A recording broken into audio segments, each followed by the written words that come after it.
Facebook. They say, what are you seeing? Am I correctly placed?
Good afternoon, ladies and gentlemen.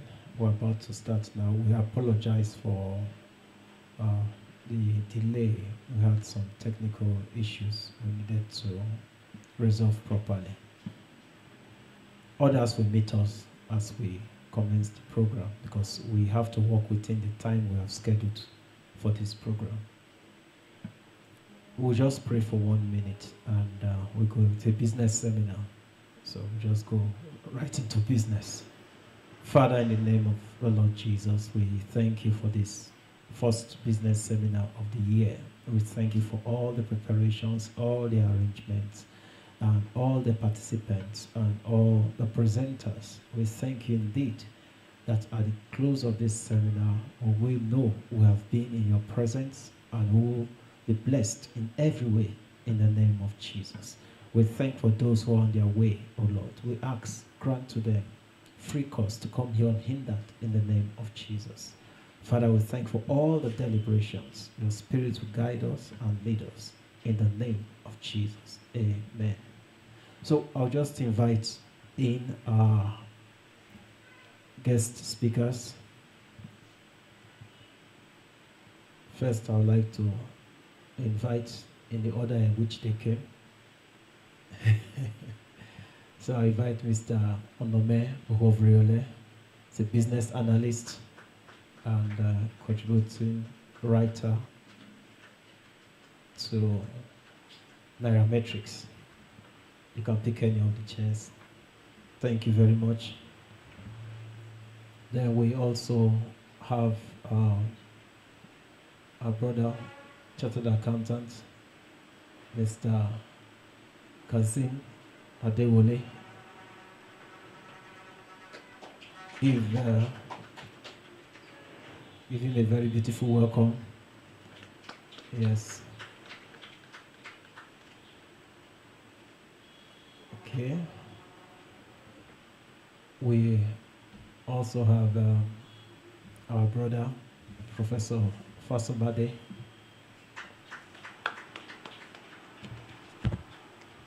Prof, you can carry all your things. Okay.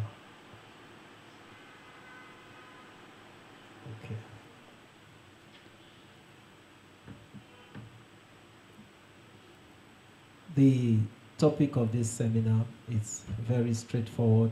We're looking at growth drivers. What are the things that drive growth?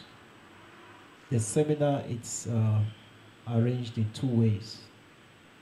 The physical seminar here and the online seminar. Somebody had signed in since 11 a.m. So we have a lot of people that will join us online on Facebook as Reunion Chapel International, in brackets Reunion Global Outreach.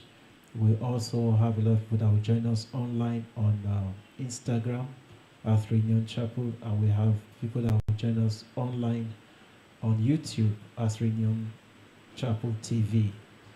We also have the Zoom details that we had shared out before. So I'm sure somebody is helping us to admit people into the Zoom conference. So we'll take questions offline and online, and that's the way we'll go. Also, each of our speakers will do their presentation for 30 minutes. So we have 30 minutes, 30 minutes, 30 minutes. That is 1 hour, 30 minutes of presentation first. That's why we just have to start. Then after that, we will take questions and answers. You don't need to move from your seats. We'll bring cordless microphones to where you are. What you need to do for us, I brought a brand new jotter to write, because business is business. The first thing you need to help us do is to be sure you have writing materials so that you can take down information that are critical to what you are doing today. It's a learning class. We are here to learn. So we must have that mindset that we have come here to learn. So we have our paper, we have our biro, we take down notes. As we take down notes, we also write down questions that you have relating to their presentations. Because we're going to take 3 presentations before the questions, it's important for you not to say, I'm going to keep it in my mind. No. The time you go through 3 presentations, it will be, I'm not too sure. Maybe I'm as intelligent as you are, but I can't keep it in my mind for 3 presentations because I have questions and questions and questions for each person that is presenting. So I am going to write down my questions one after the other for each person that is making a presentation. So at the close of the 3 presentations, then I line out my questions. It's an interactive session. It is your questions are as important as the presentations, so that those who have made presentations can now help us to clarify and answer the questions that we have. So that's the way it's going to go. Online, we will also take questions online. So if you're online and you need to send the question to us, you can send it on the chat screen. Just send it by chat. We will see it if it's on Zoom or whatever, any other platform you're on. Send it by chat and we'll read out your questions and answer them also. So that's the way the business seminar will go. It's our first one. We have 4 business seminars this year, 1 every 3 months. So we are starting from 0. So just follow it one step after the other.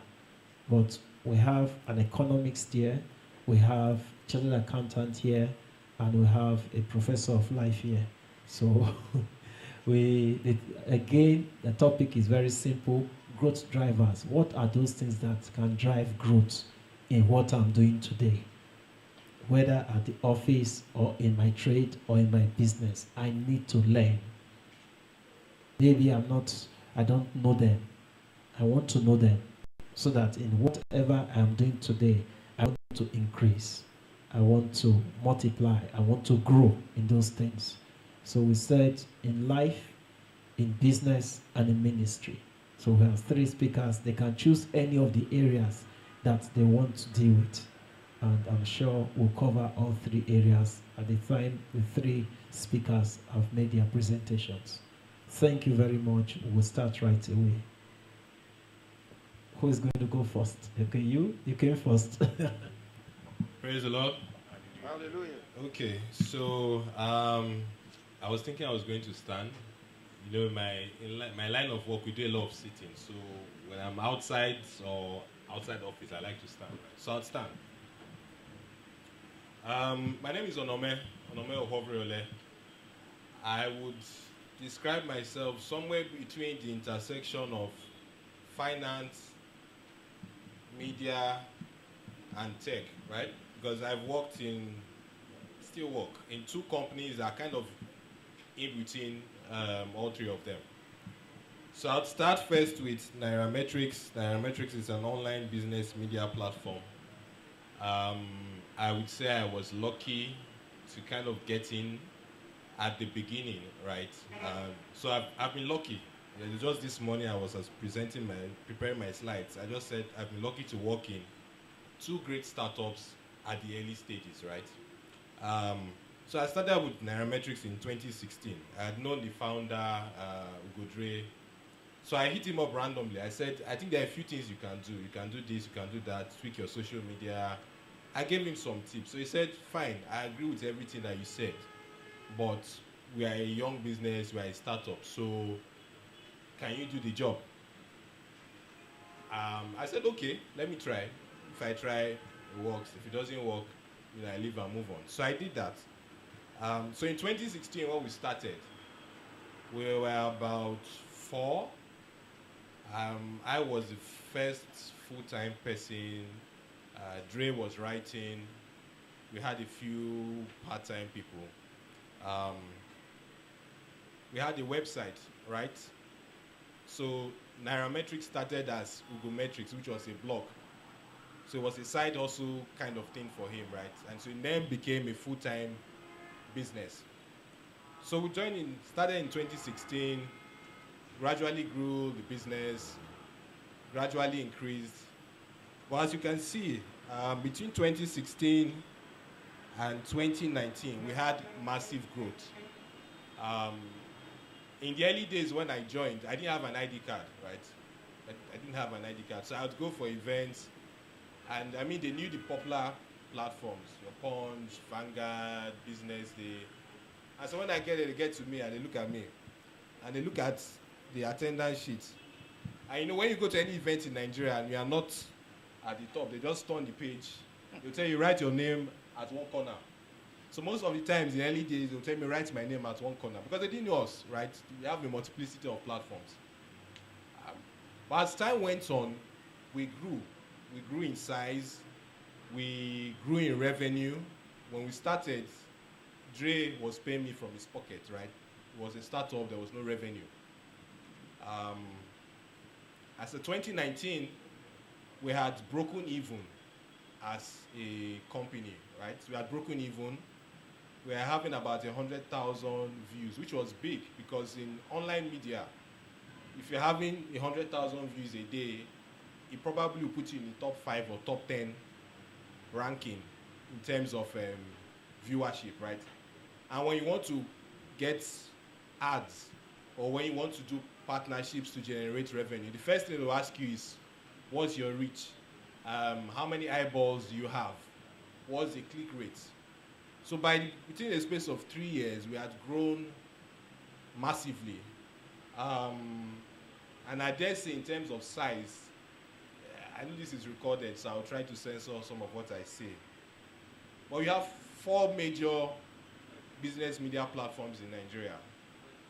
We have Business Day, we have ProShare, you have Nairametrics, right? You have a few other guys, Business Intelligence and co.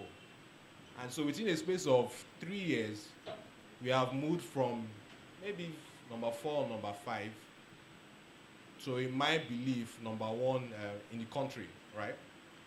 And I can say on a lighter note, we moved from a situation whereby I'm going to an event, and they give me the last page to write my name, to where I can say, my name is Onome, I work for Nairametrics, and it's okay, fine.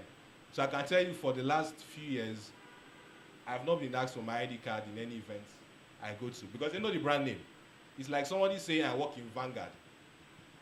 Everybody knows Vanguard. So what were the factors that led to the massive growth we had? One is what I call scientific use of social media.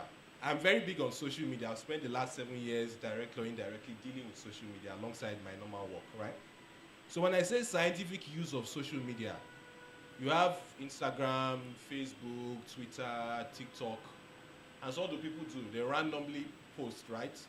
If you're happy, you like what you're wearing in the morning, you take a picture, you post. If you go out, you enjoy the music, you take a short video, you post. But like any other thing that you do, there's a science to social media, right? And each social media has its own science. So for instance, Instagram, they'll tell you there are certain times when you need to post. And it changes with time because they are constantly tweaking things. So Instagram will tell you, you have certain times of the day that you post. You have a certain format that you use in terms of the pictures that you post. So as a team, initially we just were posting.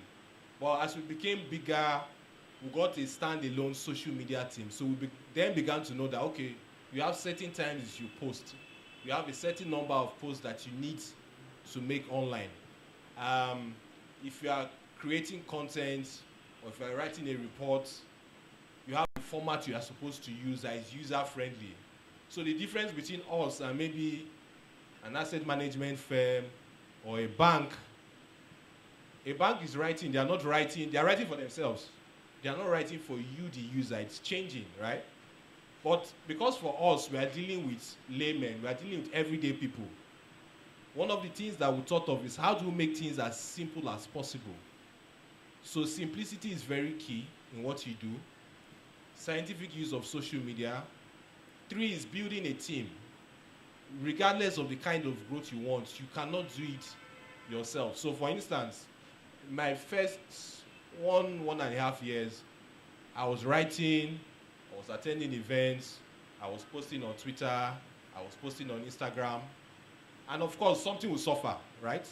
You can't do everything yourself, something will suffer. But as we became bigger and we got a bigger team, as we started to earn revenue, we could then specialize in things. So for instance, I can tell you my current job in the last 2 years, I don't post on social media. I have a colleague who handles that. So I know what goes up, I see what goes up, but I'm not posting. So those were the 3 things I would say that gave us massive growth in that firm, right? So case 2, I move on to my current place, which is Money Africa, financial literacy platform, kind of similar to what I'm doing at the moment. Again, we started from 0, right? We had a couple of employees. I was the first employee. There was no revenue, no website, no office space. We started from ground 0. And so how did we progress, right? Similar to the first case study, we made scientific use of social media. And I keep saying social media, maybe because in my line of work, it has a lot to do with social media. So yes, I'm in finance, right? I don't wear a suit and tie. I don't have a jacket. But I'm still doing the same thing that the guys who are wearing suits and ties are doing. The difference is I'm dealing with everyday people. I am dealing with a larger audience. So one of the things we told ourselves is we need to leverage on social media because you don't have a lot of capital, you don't have an office space, you are new, you need to reach a wide audience. So we use social media. 2 is that we built several products. So when we started with Money Africa, it was adults, right? And then we expanded to students. So we have a student community. And then we expanded to kids. So there's a Money Africa Kids app. We also expanded to business, right? So we do a bit of business consulting. And so we build different other products in order to expand, in order to earn more money. Because in business, you have ups and downs. I can tell you, for instance, that in 2019, which was a COVID year, 2019 was a great year for business for us because there was COVID. People were more serious with their finances because they thought the world was coming to an end. And that was good. But fast forward to 2022, 2023, it's different because whether we like it or not, the economy is much tighter. And one thing you need to realize as a business person in Nigeria is your competition is not your neighbor next door. Your competition is not the government. Your competition is very simple. Your competition is food. Because the average Nigerian is spending about 50 to 70% of their income on food. That's one. Then after that, maybe to a smaller extent, data. So people eat, then they think about data, then they think about every other thing. So we had created different price points to say, okay, maybe I have a client who can do 500,000. Do I have a service for that? Okay, I have a client who can do 1,000 naira. Do I have a service for that? For some people, one thing I've seen with children is, now work because we developed the Kids app, which we launched last year. People are a bit more willing to spend on their kids sometimes than themselves, right? So if I appeal to you and I say, come and sign up, you might say you don't have money. I say, fine. Okay, I say, we have a student community. If you're a young person, there's free content, join. If you have kids, we have an app, there's free content you can start with. And the aim is to convert from freemium or free content to paid content, right?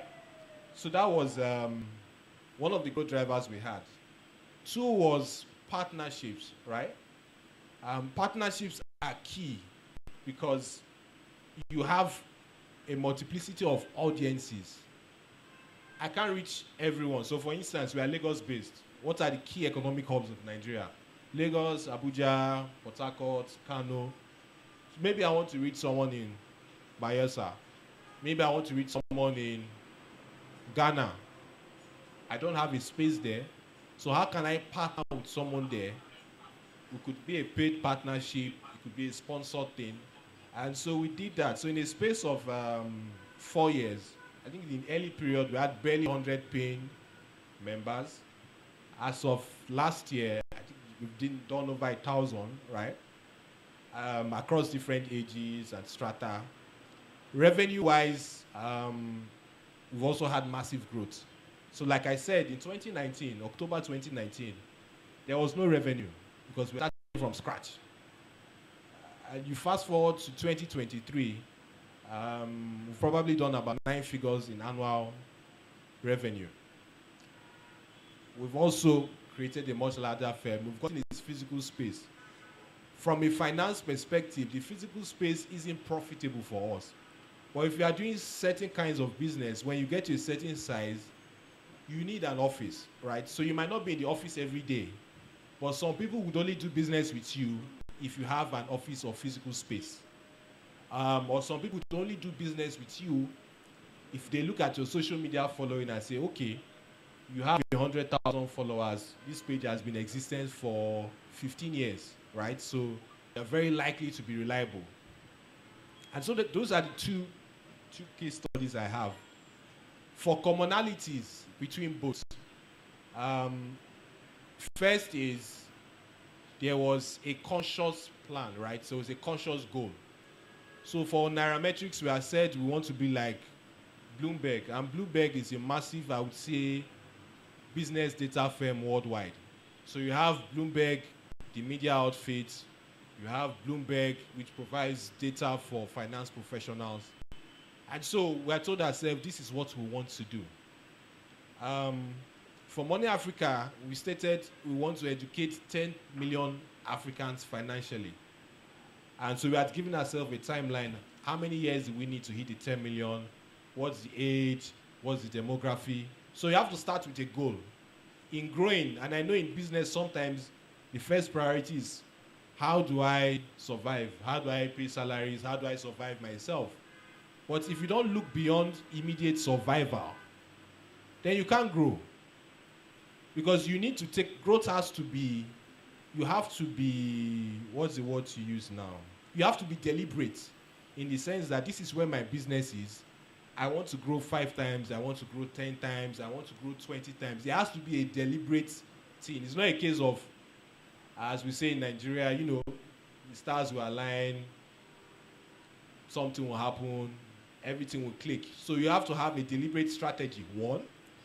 2 is you need to build a team. You cannot grow a business yourself. After a while, you need to build a team because you know everything. So I'm a numbers guy. I have social media people and they tell me, okay, we need to do this and that. And I say, fine, whatever you want to do, go ahead. And in a business, you have 3 competing objectives. Objective 1, you might say, is profit, right? Ultimately, you want to make money. Objective 2 is that you also need spread or impact. Now, you have certain things you might do in a business that would give you visibility, but will not make money. And so you need to balance both. How much of visibility am I pursuing and what to bring money on the table? Then you also have to have growth. So there are business lines that we've done. For instance, we say Money Africa Kids. We're not making money from Money Africa Kids. It's adults that pay. But if you are able to capture kids, and I'll refer to a popular brand, GT Bank, right? When GT Bank started, it was the targeted students. And so you could do 1,000 naira, 2,000 naira, you could open an account with GT Bank. The other banks were doing 5,000, 10,000, 20,000, which was a lot of money then. It's still a lot of money. But what people fail to realize is that if you get somebody at 18 or 22 to open a bank account with you, they might bank with you for the next 30 or 40 years. They would have a primary bank account, but in the olden days, my dad used to use Union Bank because it was opposite his office. So I had no choice in school but to open a Union Bank account because it was opposite his office and I didn't have a choice. It was easier for him to cross to his office and pay me. So in doing that, GT realized that, look, if I capture people when they are young, I have 30 to 40 years of a potential customer. You know, so in doing so, sometimes in the immediate term, you might not make money. But in the long term, if you're able to capture people, when they eventually start to make money, they remember you, right? So we're deliberate in our strategy in doing that.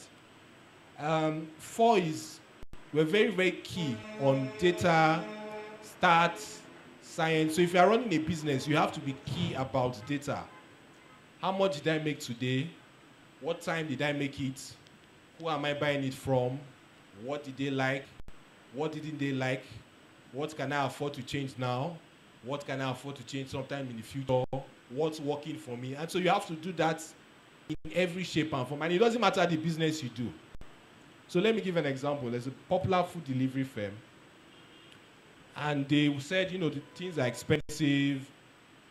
They are changing their bags, the bags they use to deliver food. And people got angry that, no, we don't like this. Now, you might say it's just a bag, but how you present your item, or let me give you a joke. You see a hamper that is 50,000, 100,000, and you look at the hamper, you look at the groundnut. You know it's groundnut that you packet in containers like this. So you might charge me 50,000, but why is my groundnut in a plastic bottle? Now, to you, it doesn't matter, right? But to me, if I want to give someone a 50,000 hamper or a 100,000 hamper, and the person sees groundnut, say, no, this person is not a serious person. So little things like that, you have to be anal about what works, and you have to consciously do that, right? 4 is you need to build structure.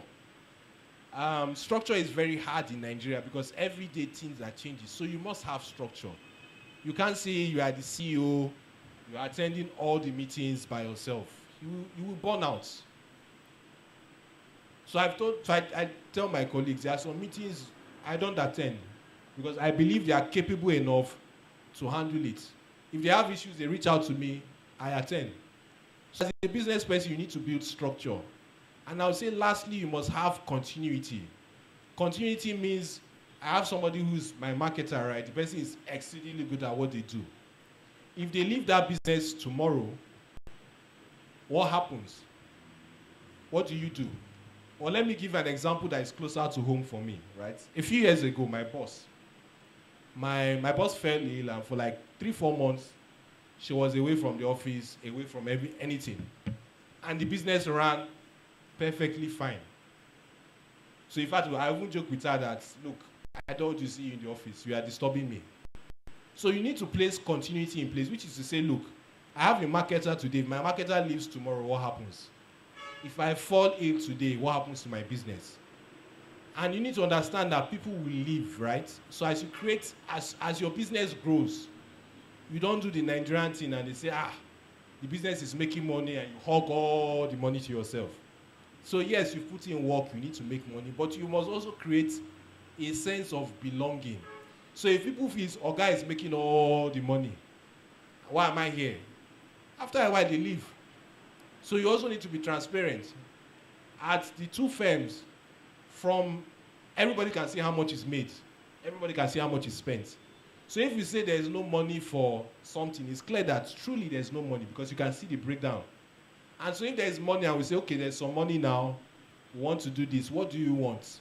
Do you want data? Do you want launch? Do you want an allowance? So you must create that because as a small business, one of the biggest headaches you will face, and as you become successful, is that people will steal your stuff. And so as they steal your stuff, it's just normal. People would steal your stuff. I can tell you in the last 5 years, I've trained almost 5-6 people. And after they come after 1 year, they say, I'm leaving. I say, okay, no problem. I'll sign your reference letter gladly because I know you've done well. But I won't say you can't leave. And you might be surprised why people leave. You might see an extra 10,000, 20,000. Some people jump and move on. So you also have to be proactive as a business person. How do I make my staff comfortable? For some people, it might be as simple as, okay, every day I give you 1,000 naira for lunch. Now it looks small, but that 1,000 naira, the thing about business is you'll be shocked at what keeps staff. Some people cannot leave their jobs today because the healthcare they get is so amazing that when they think of the cost of the healthcare, they just can't leave. Or you see companies that will tell you, we'll pay your children's school fees. So in a case like that, how do you leave a company that says, I will pay your children's school fees or I'll give your children an allowance? So you might say, I'm a small business person, I can't afford to do that. But ask yourself, what can you afford to do? Can you afford to buy data? So in my business, we spend a lot of money on data. So sometimes you give a data allowance to people. Sometimes you might buy a MiFi for people. Sometimes you might say, okay, you know what? I've gotten some money, let's do a 3,000, 5,000, 10,000 aside salary. And so people look forward to that. So these are just some of the things that I would say we've done as a business. But to recap, we're very big on data. We're very big on social media. We're very big on structure. And we're very big on setting goals. You must set huge goals because one of the advantages you have in Nigeria is an emerging market, right? We are developing, in fact, we are frontier. We are at the bottom. But you have so many business ideas around the world that have tried, some varying success. And you can take and say, okay, I want to be, okay, let me use a food business. I want to be Mega Chicken, right? Mega Chicken is a massive food business chain in Lagos. I want to be Mega Chicken. I can go to a Mega Chicken branch, see how the customers are served, see what they are doing right. I can learn, I can replicate it. So there's literally almost nothing you can't replicate, except it's a totally different line of business. You can look, you can replicate, you can learn, you can ask questions, and lastly, you need to build networks. We are in Nigeria.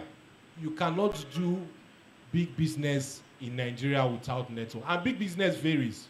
So let's say I have a bakery on this street. Right? I have a bakery on this street. I'm going to need to know the area boys. Why? As my bread van is coming out, area boys. Now you can argue, why are they area boys? Is it illegal? Is it legal? But that's the reality of things. As your van is coming out, the area boys will stop your van. So do you need to know the area boys? Do you need to know the police? Do you need to know the community boys? Do you need to know the youth? So as you grow in business, you must grow your network. You must have somebody who does that, right? So if you don't want to do that, like me, I'm not a very social person. But if I know that there's something that needs to be done that is social, I have a team member I can say, we have this thing, you need to go there. So these few points of mine, I hope they were useful. The slides, I'm sure you get the slides. The slides go into a bit more detail, and I'm glad to take questions. Thank you.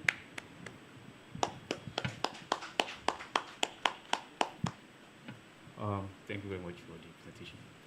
All right, my name is Adewale Kazim. I'm a chartered accountant, BSc accounting, and I've worked with, presently I work as an internal auditor in Konga.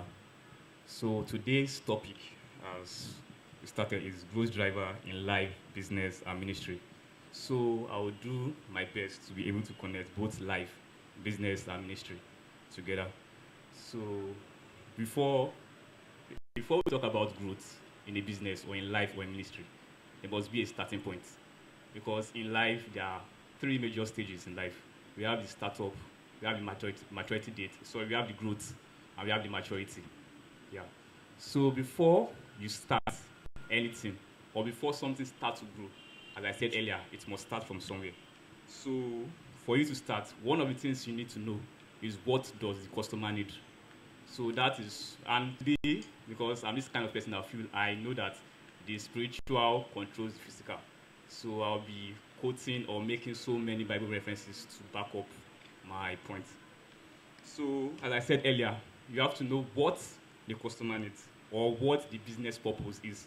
What are you trying to achieve in life? So for my first, I will start from Isaiah 9:6-7. That says, "For unto us a child is born, unto us a son is given, and the government shall be upon his shoulder, and his name shall be called Wonderful Counselor, and the Mighty God, Everlasting Father, the Prince of Peace." So even before Jesus was born, Jesus had a purpose. He knows what he was coming to do on earth. So before you start a business, or before even your life in a ministry, before you open a ministry, you have to know what is the purpose, or why am I opening this church? Why am I opening this business? What did I have to achieve? And as much as you're opening or trying to do, trying to know what the customer needs, you must be able to at the same time solve a problem. Because if you are opening a business that is not solving a problem, you are not opening anything. You are just opening a charity organization. So for every business that we have today, the essence of the business is to solve a problem. If I'm opening a canteen, the purpose of the canteen is to solve problem of people that are hungry, people that wants to buy food and that wants to eat. So another Bible reference to that is John 3:8, which says, "He that sin is of the devil, for the devil sinneth from the beginning. For the purpose of the Son of God was to manifest that he might destroy the work of the devil." So for all have sinned and come short of the glory of the Lord. So in the beginning, we've sinned, and Jesus came to die for our sins. And that means there was a problem before Jesus came. So the problem was that all men are sinned. So he came the problem of sin. So today now you are opening a business. What problem are you trying to solve? So that's the question you should ask yourself. Or you maybe just open a business without having an idea of the problem you want to solve. So ask yourself today, what problem do I want to solve? So, and again, do you have a purpose for your life? Do you have a purpose for your business? Do you have a purpose for opening a ministry? Or do you just open a ministry because you want to collect tithes, you want to collect offering? That is not the main purpose for opening a ministry. The main purpose for opening a ministry is to what? To win souls, to convert the unbelievers to what? To believers, to introduce Jesus to them. Hallelujah. So my next point, still under the startup. For you to start any business, you have to have what? A clear vision. So it's more or less like I went to a tailoring shop. I want to make a clothes. And I gave the tailor the style I want. This is the style I want. They not started making the clothes, but at the beginning of where I was, they already see the end.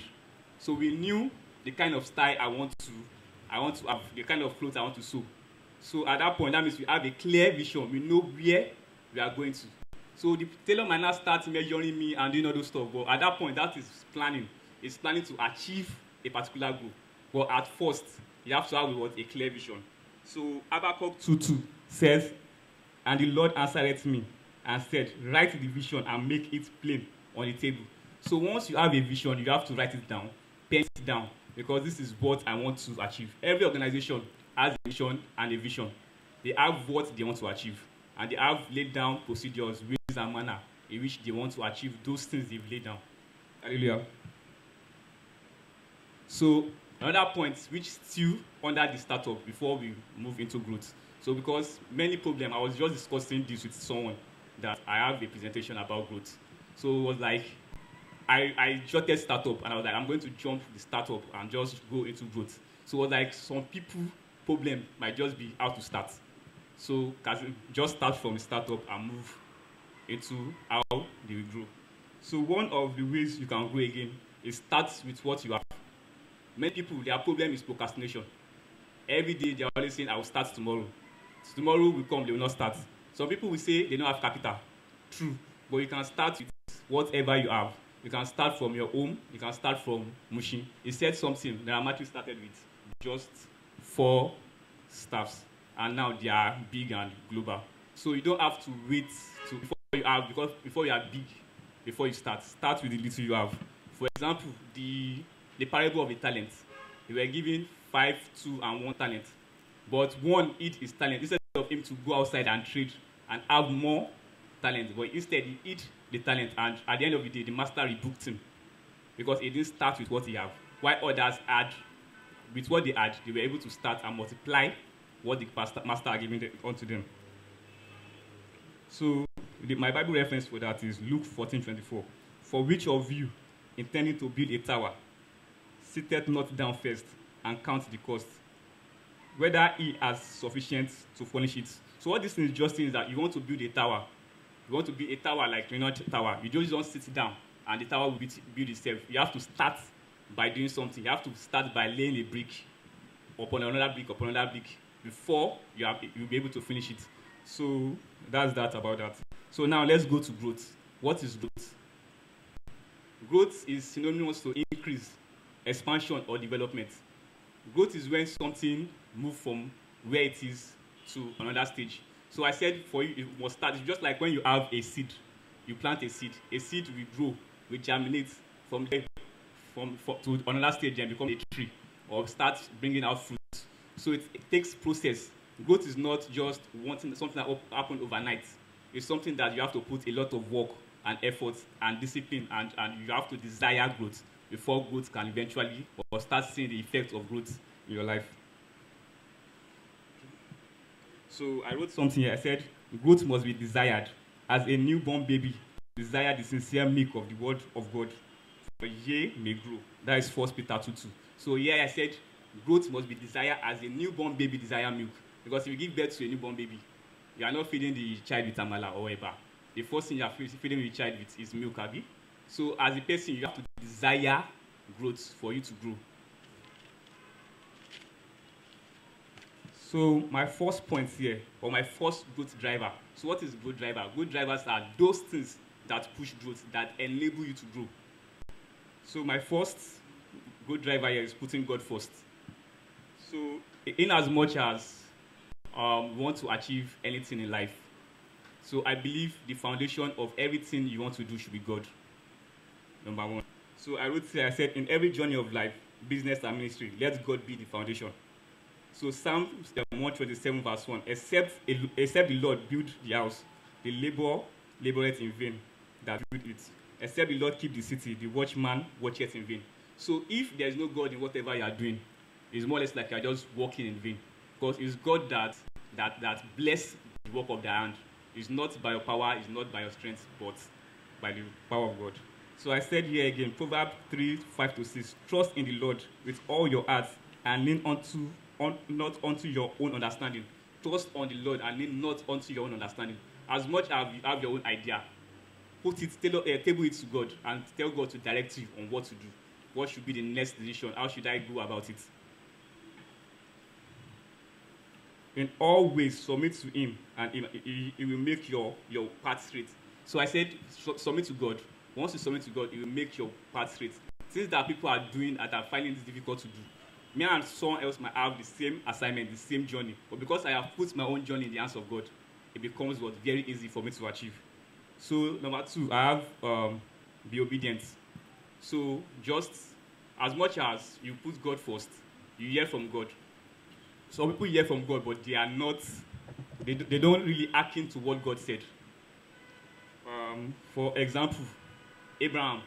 In the Bible, God told Abraham, leave your country, your kindred, your father's house, and go to a land that I will show you. Abraham left the father, but didn't go to where God showed him. So in the journey, he went down. The Bible said he went down to Egypt. So when he went down, it was more or less like he disobeyed God's instruction. God had a plan for him. This is how he should move, and this is where he should be at the particular time. But Abraham did at his own will, because there was famine, but at his own will, he went down to Egypt.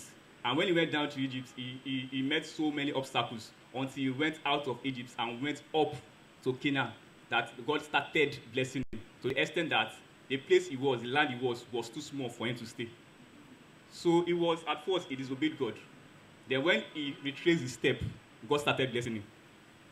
So first thing you have to do is put God first. After putting God first, you need to obey God's instruction. So after that, you have to plan. There's this popular saying that says, he who failed to plan has planned to fail. Yeah, thank you very much.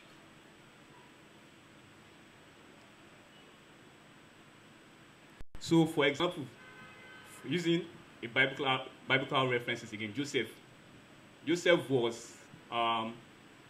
had a dream when he was in the prison, or he was interpreting dreams, and he was diligent when he was in the prison. That made his news got outside.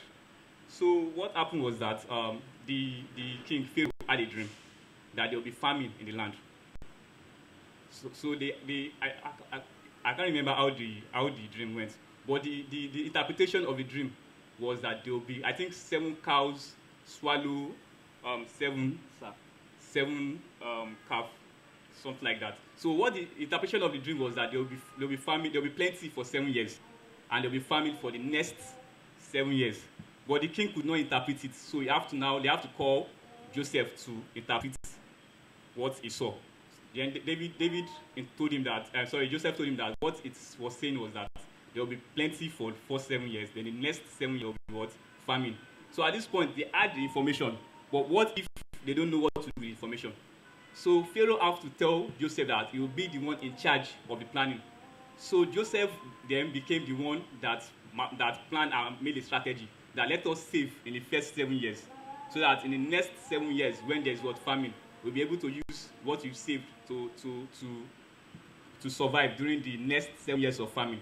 So that was planning. So many people have so many information, financial information, market information. You have all the data from wherever you're getting the data from, Bloomberg and everywhere, but you can't use the data for anything. So the data is as good as useless. So once you have a data, you must be able to interpret your data and use it to achieve your aim. And you must plan, as I said earlier. So that's that. And in life, as an individual, as a ministry, and as a business, when you start, you have to have mentorship. You have to have someone that you are looking up to, someone that have gone through the process you've gone through, that you're about to enter, that can put you through, that won't make you miss your way. And it should be noted that mentorship is very important. Like, choosing your mentorship is very important. You can choose a wrong person that will mislead you, and at the same time, you choose someone that will put your step in the right direction. And there are so many examples of mentorship in the Bible. For example, Joshua was mentored by Joseph. Elisha was mentored by Elijah. Even the disciples were mentored by Jesus.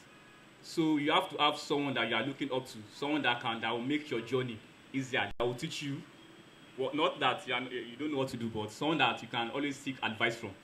So Proverbs 15:2 says,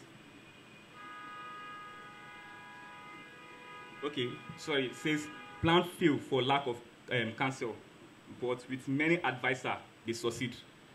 Plan fails for lack of counsel. That is Proverbs 15, verse 22. Plans fail because of lack of counsel. But with many advisors, they will succeed. So that person or this proverb is just telling us that we should seek for advice. We should have someone that we can always talk to. It could be a spiritual father. It could be someone in that same business so that knows, or maybe someone in life that you want to tailor your life towards. You can always ask questions from that person. So this cut across both life, ministry, and businesses too. If you have a church, you can always have someone that you look up to, someone that you can always ask that how do you build your church to be like this? How do we get to this point? In life too, you can have someone that maybe someone from your street, someone from anywhere, someone that is doing very well and can ask and consult the person on how to achieve what you want to achieve.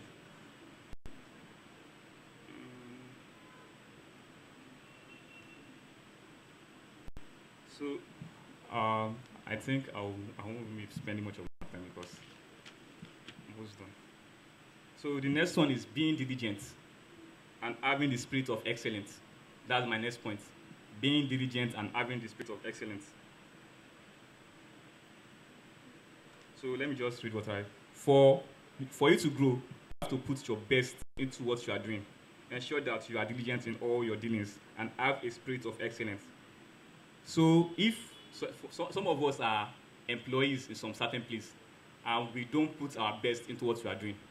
Some of us come late to work, or when you're supposed to be doing something, we are doing the wrong thing at the right time, and everything is just mixed up. You are not doing things you are supposed to do. If you are doing that, you cannot grow. There's no how you grow, because you are not putting your all into what you are doing.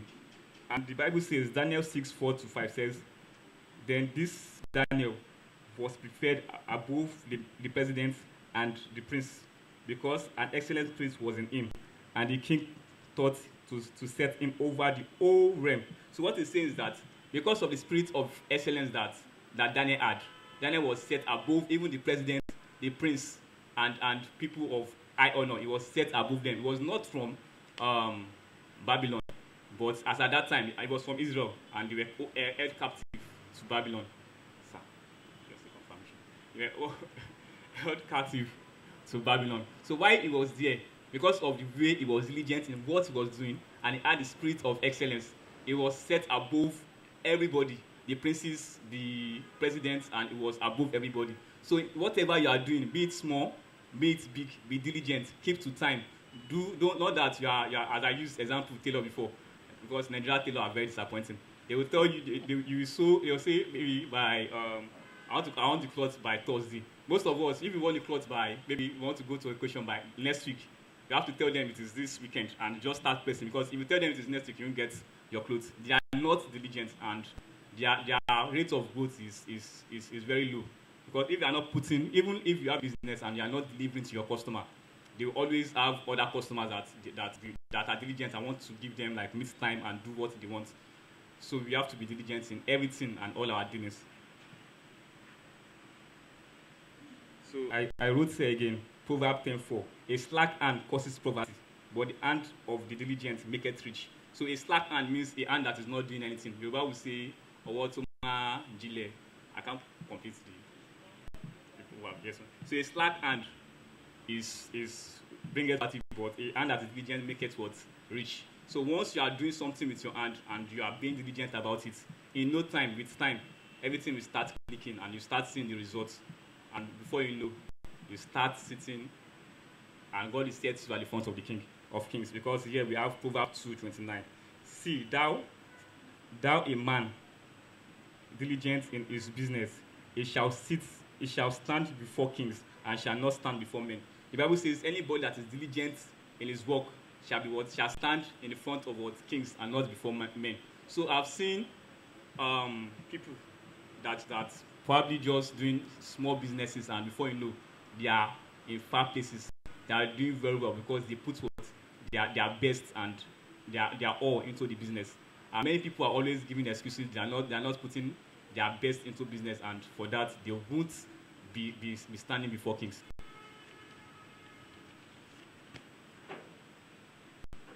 So the next one is self-improvement. So in as much as you want to grow, you have to improve yourself. you have to improve your business, and you have to improve your ministry. If you as according to what he said before, you have to even go according to the trend. What is trending now? For example, social media is the way for everybody to bring out to publicize what you are doing. So we have many social media platforms that you can use to create awareness to what you are doing. So you don't stay in a particular place when it comes to business, because once you do that, you become obsolete, and the information you have will not be viable in the environment, in the business environment. So as a business person, you have to always research, make improvements, see where I should grow and what I'm doing wrong. Know your SWOT, your strengths, your weakness, the opportunities that are around you, and the threats that are towards you. Maybe on that competitor, what is this competitor doing right that I'm not doing, that is making this person have more sales or more drive or traffic than what I am doing. So you have to, that's the same thing as surveying your environment. You have to know what is going on in your environment. You have to know what people, as I said earlier before, what people want. Even in some instances, even tastes and preferences can change. So that's where research and everything still comes in. So you have to be outside and researching, and don't rest. Keep researching and making sure that even in your profession, accountant, medicine and everything, if you just stay by what you know, maybe what they taught you in school, before you know, everything you know in school is not relevant again, or will not be as relevant as it used to be, because things have changed. Life has become, things have changed and things have gone, and we have more information that are better than what we had before. So my Bible reference for self-improvement again was the talents. The master that gave talents to the servants that traveled and left talents with them. So he gave one 5 talents, gave the other 2 talents, and gave another one talent. So what the other 2 did was improved on themselves. Make sure that they multiplied the talents. They add little, but make sure that they improve and make it much. While the other one that was giving little could not multiply his own talents, went to dig or dug his own talent in the ground and said he doesn't want the talent lost or something. So, and the master was not happy with him, which he rebuked him. So for everywhere you are today, always try to look for a way to improve yourself. Always try to look for, read, just continue reading, make research. There are so many things that you can do to improve yourself now. Internet is everywhere, Google, YouTube, Udemy, everywhere. Just keep researching and keep improving yourself. So the next one is receiving and accepting criticism, because nobody is an island of knowledge and nobody is perfect. So at the same time, once you have a business, people will tell you this thing you are doing. He said something about a popular shopping brand that changed their line-on, and people complained about it. So that must have gotten to the management of that company, and they'll have picked that and maybe work on it.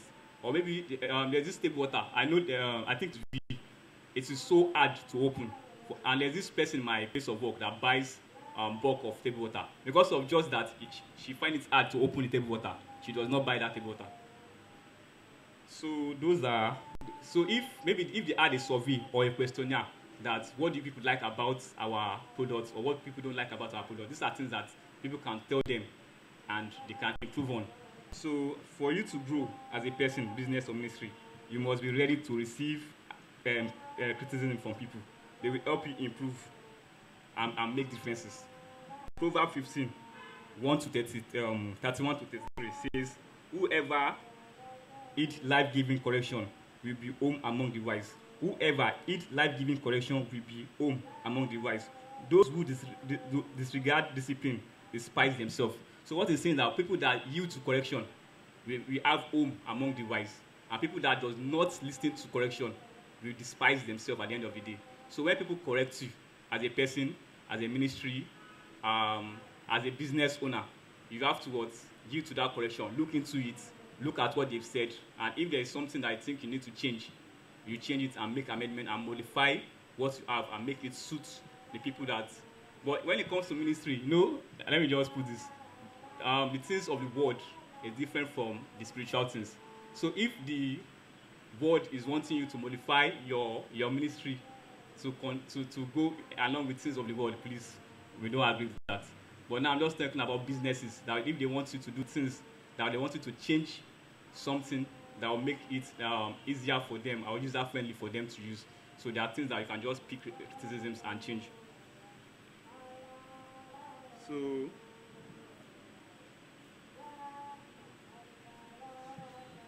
all right.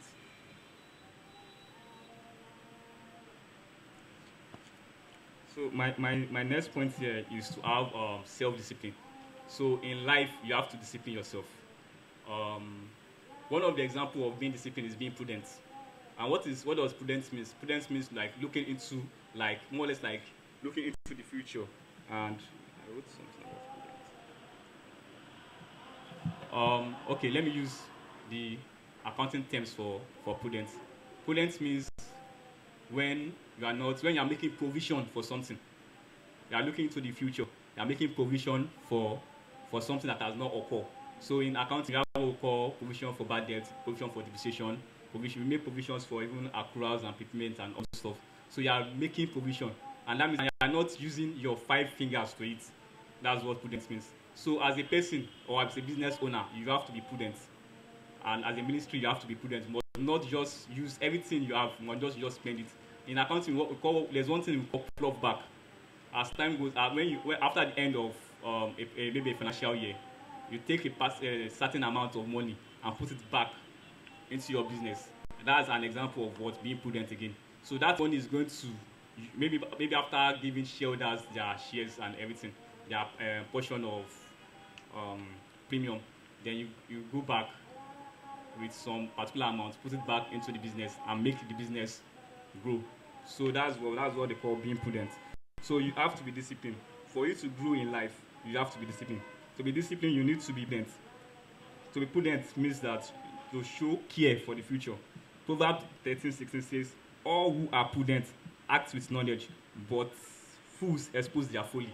It says, all who that are what prudent act with knowledge. So if you are prudent, it means that you are acting in knowledge. You know what you are doing. You are planning for the future. According to what I said with Joseph, you were planning for the future. First 7 years of plenty, next 7 years of famine. So in the first 7 years, they're prudent. So they have to keep some food for the next 7 years so that they will not be affected by the next famine that is coming. Okay. So apart from that, I said restraint from illegal activities. That is also part of being disciplined, because in the world that we are today, they are everywhere. They are all illegal activities. If you turn by your right, you turn by your left. They are Yahoo boys. Even in the business you are doing, if there is no kickback, if you are not doing things that are not, most business now do many illegal things just to improve their sales. At first, it might look as if they are booming and everything is going well, but by the time the repercussion will come, they will go from up down. So, restrain illegal activities. Don't pass through the back door. So I use the Bible reference that says, Proverbs 13:1. Dishonest money swindle away, but whoever gather money little by little make it grow. Dishonest money swindles away, but whoever makes money little by little makes it grow. So for you to grow, pass through the process. Don't just jump anyhow. Pass through the stage, the ladder, so that you gain, during those period of time, you gain wealth of experience. That when you get to a particular place, all this experience that you have will be the one to help you to maintain, because I said the last stage is maturity stage. So that maturity stage, what he's just talking about is how you maintain your growth, how not to come down. So it's these experiences that you've gained over your period of life, over your period of experiences, over your period of managing the ministry as a pastor. These are the things that's going to keep the church, keep the business, keep your life going, and maintaining where the standard that you have always had. Because there's always room for improvement to do, but at least maintaining and not dropping and not coming down. So those are the things that will help you. So apart from that, under discipline, I said having the fruit of labor. I said the fruit of the spirit. Galatians 5:22. But the fruit of the spirit is love, joy, peace, forbearance, kindness, goodness, faithfulness, gentleness, and self-control. So self-control is synonymous to having discipline. So once you can go through all of this, there's growth is inevitable. You will grow from where you are to the next stage and to the next stage. I don't know if I should add anything. So I just want to go back, as I said earlier, because when you are starting, we have the what to do. I said that before, like what the customer wants. Then two, we have where you want to, like your target customer. When you're opening a business, you have to have a target customer. I said earlier, because that was at the back of my mind too when I was making my research. And GT, when they came to Nigeria, to the market, they targeted the students because they knew that the students were going to be a long-term customers at the end of the day. So they had their own niche, the people that they wanted to target. So the same way a ministry should have people that they want to target. The same way when Jesus was coming, he said, when Jesus came, he said he came to save the lost sheep. Why? Because the niche were what? He didn't say I came to save the rich, I came to save the poor. No, he came to what? Save the what? Lost sheep. So when you're opening a church, your church is not meant for. I'm opening church for the probably the. Some people nowadays they have niche people that they're targeting. Some people target married people. Some people target business owners. Some people target youth. But the essence of a church is to what? Save what? The lost sheep. Bring people back to God. And how do you achieve all of this? In businesses, we have so many strategies to achieve your set goals. For example, you are opening a business. This is what they call this cost driver. Cost leadership, and we have market differentiator. A cost leadership is someone that wants to sell at a low price, and at the same time at maybe a relatively low quality. Why a market leadership is someone that wants to sell at a high price at high quality. Sometimes you see some products, you'll be wondering that this one, according to what he said, this one is the same brand, but one we're telling you is 50,000 naira, one we're telling you is 5,000 naira. So what is differentiating the both of them is the strategy in which they have what they wanted to use, what they want to use in selling. So this person has differentiated his product. We have so many like that. In milk, we have Peak Milk, for example. Among all the milks, Peak Milk is the most expensive. And because it has more quality, they have decided to bring themselves out of everybody and say, me, I want to stand alone. I want to be expensive and I will have quality. So that is their own strategy. So we can go on and on strategies and everything. So that's my bit for today. Thank you.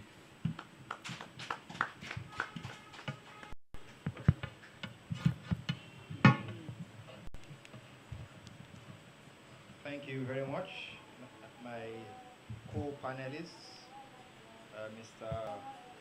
Okoborele and Mr. Kazim. Both of you have made my work very, very easy. My name is Olufemi Fasamade. My background is that of a medical practitioner, a lecturer, teacher, a businessman, an entrepreneur, and a business coach. So I combine all of these together. And I will be talking about our topic today, which is growth drivers in life, business, and ministry, which my co-panelists have so beautifully set the ball rolling that it makes it very, very easy for me. So in the next 20 or 30 minutes, I will quickly go through all my slides, and then at the end we can take questions for all three panelists. So growth is something that is divinely ordained. The Bible tells us in the book of Genesis that God, when he made man, he told man that they should multiply. They should multiply. So that shows that God is interested in growth. Not only did he say they should multiply, he said they should fill the earth. They should dominate. They should replenish. So this tells us that growth is divinely ordained. And when you look at the book of Genesis chapter 1 and chapter 2, you will see things that are growing. In the first few verses, you will see where God said, let there be light. And when you go further down in the book of Genesis, to save time, I won't go through all of the scripture. You will see where God created more lights. So from let there be light, we move to the stage of lights. So growth drivers are very, very important. And if something is not growing, it means that thing is dying. So when we stop growing, we have started to die. So whether it is a business, or it is a chapel, or it is a school, when your number stops growing, you have started to die. So the opposite of growth is dying. So that tells us the importance of growth. And some people actually don't realize this. But if you look at the Bible, it gives you a reason for growth. So I have like 7 points here which are going to cover the topic of growth drivers in life, business, and ministry. The first one is that if you want to grow, the first thing that you need to have is vision.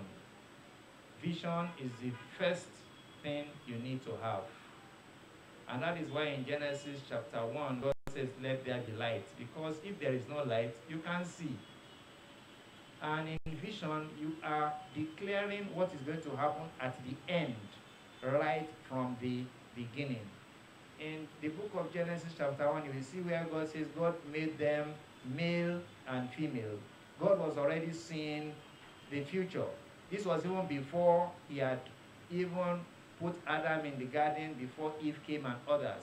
God had seen how they will replenish the earth, how they will increase. So vision is the first part that we require in growth. And if you listen to the previous speakers, they told you about how each of them, when they started businesses, they were looking at how will the end of this business be. If you start a business without knowing how the end will be, it means you're already lost. The first stage is vision. What niche am I meeting? What need am I fulfilling? Where am I going? In Reunion Chapel International, for instance, we used to be called Reunion Global Outreach because we have a global ministry. A global ministry, meaning that we want to be all over the world. And that is why we broadcast online to reach every part of the world. And we also have several branches scattered all over the world. So the first stage in growth is to have vision. And if you look at Habakkuk chapter 2, verse 1 to 3, I will read that because it is relatively short. And in Habakkuk chapter 2, verse 1 to 3, it says, I will stand upon my watch and set me upon the tower, and will watch to see what he will say unto me, and what I shall answer when I am reproved. And the Lord answered me and says, write the vision and make it plain upon tables, that he may run that reads it. For the vision is yet for an appointed time, but at the end it shall speak and shall not lie. Though it tarry, wait for it, because it will surely come. What is this scripture telling us? It's saying that when a business starts, you see the end right from the beginning. And how do you do that? By going up the tower. This is referring to meditation. This is referring to prayer. Some people just start a business without any plan, without any vision, because somebody dashed them money. And those type of businesses will come to an end. But this man says he will rise up to the tower, he will listen to hear what God will tell him, and then he will go forth. So vision is very, very, very important. As a young man, I looked at people ahead of me. I looked at people in different professions, and I said, okay, I've seen where my earthly father went wrong. I've seen where my professional fathers went wrong. I've seen where other people have gone wrong. I want to have a different type of future. And that is vision. Because I saw the stress, for instance, that we are faced with when we were tenants. I said, I must have my own house. And before the age of 50, I had my own house. And in my vision, I did not plan to have one house. I said I will have houses. And because of that, even before 60, I have several houses. So that's seeing the end from the beginning. Immediately I left medical school, I also looked at it, I want to be a professor, because I had seen people who are professors. And I said I want to reach that level. And I worked towards it steadily, so that before the age of 50, I think, yes, I was already a professor. So those are types of things that show you the importance of vision. What do you have in your mind? What do you have in your mind? And as a ministry here in Reunion Chapel, we also have vision. What do we want to achieve? We want to have a global ministry. We want to reach many areas with small churches in different areas called chapels. So those are visions. Those are things that show vision. The next thing that is very, very important in life, in business, and in ministry is wisdom. Wisdom. Wisdom is very, very important. And wisdom, if you look at Proverbs chapter 4, verse 7, it says, in all you're getting, get wisdom. Let me just go through all the 7 bullet points, and then if there is time, I will go into some detail for all of them. So vision is the first one. The second one is wisdom. Wisdom to carry out the vision. Then the third one is action. Action to carry out the vision that God has given you wisdom to carry out. And then consistency. That's the fourth point. Consistency. Consistency. The fifth one is diligence. Diligence, which the 2 previous speakers have spoken about copiously, about how diligence gives rise to good results. They showed you how corporations, how businesses grew through consistency and diligence. And then the 6th point is excellence, which also the previous speaker mentioned when he was speaking about the administrator called Daniel. And then the last point in my 7 points are gratitude and thanksgiving. So if you are on the Zoom platform, you will see the scriptures. But don't worry, if you are not on Zoom, we will send the slides. All the speakers have agreed to send their materials to the various outlets or social media platforms of the ministry. So these are, in snapshot, the 7 key areas where I will be talking about vision, wisdom, action, consistency, diligence, excellence, and gratitude. So for vision, what do you see? Where do you see yourself? That is what vision is all about. Some people don't see anything because they live each day as it comes. And a person like that can never go far. You must have a vision. Okay, I'm living inside one room now. In the next 2 years, I want to live inside room and parlor. In the next 10 years, I want to build my small house. And those are things that you do when you pray. You have vision, you write them down. At the end of each year, we tell people, write down the things that you want God to do for you. Some people write them down, but they don't check again. Some people may have a beautiful plan that this is my small shop, I'm going to increase over time to become 20, to become 50, but they don't go back. In fact, they even lose the paper. So we must find out, what are you seeing in your vision? Where do you see yourself in the next few years? This year, 2024, what do you see for 2024? Personally, I wrote goals for finance. I wrote goals for business. I wrote goals for ministry. Everything, I have them written down. And the head pastor here also counsels us time and time again to write it down, which is what Habakkuk says. He said, write down the vision. The vision is for an appointed time. I already know when I'm going to do my inaugural lecture in the university. I already know when I'm going to build the next house. I already know the next structure in my chapel that I'm going to put in place. And my members, they just wonder, they see the man don't buy block, the man don't buy this, the man don't. Every time I have a timetable that I am following. That is what we all ought to do. So what do you see? And when you know what you see, you can start checking them off one by one. Where do you want to be in the end of this year? I already have written how much money, for instance, I want to make by the end of this year. And it is like double of what I made by the end of last year. And if I'm going to move from 1 to 2, let me give an example. I'm going to move from 1 million to 2 million. It means in January, I'm at 1 million. In December, I'm at 2 million.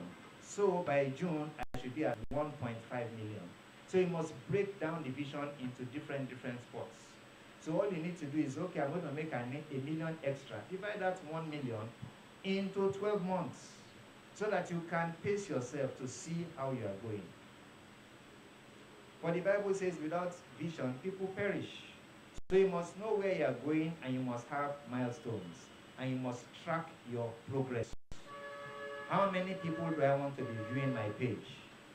Mr. Kobrele mentioned, he said when they first started, they had less than 1,000 viewers. After a few years, they had 100,000 viewers. They have the plan that they want to achieve by 5 years, by 10 years. That is how you can persistently ensure growth. It's like when you are raising a small child. You know that at age 1, this should be his height. At age 2, this should be his height. Anytime you see this child not growing, you know there is something wrong with that child, and you quickly take the child to see a doctor. But some people don't bother. I once attended to a lady. She was about 31, and she was so sad. And what was her sorrow? She had a medical condition which she felt could have been better treated. She was now 30, and her height was about 3 feet or 3.5 feet. And it was a condition that could have been treated. So she was very, very bitter against the mother. Very, very bitter against the parents. Bitter against everybody. And so this is the way I'm going to be. Who is going to marry me with this my height? So in life too, we can either produce results or produce excuses and regrets. So we must be able to have milestones, know where you are, and track your progress. There are many people that don't even know how much they earn in a month. Neither do they know how much they spend. So they cannot have any plan, which is not good. So this is about vision, the first point.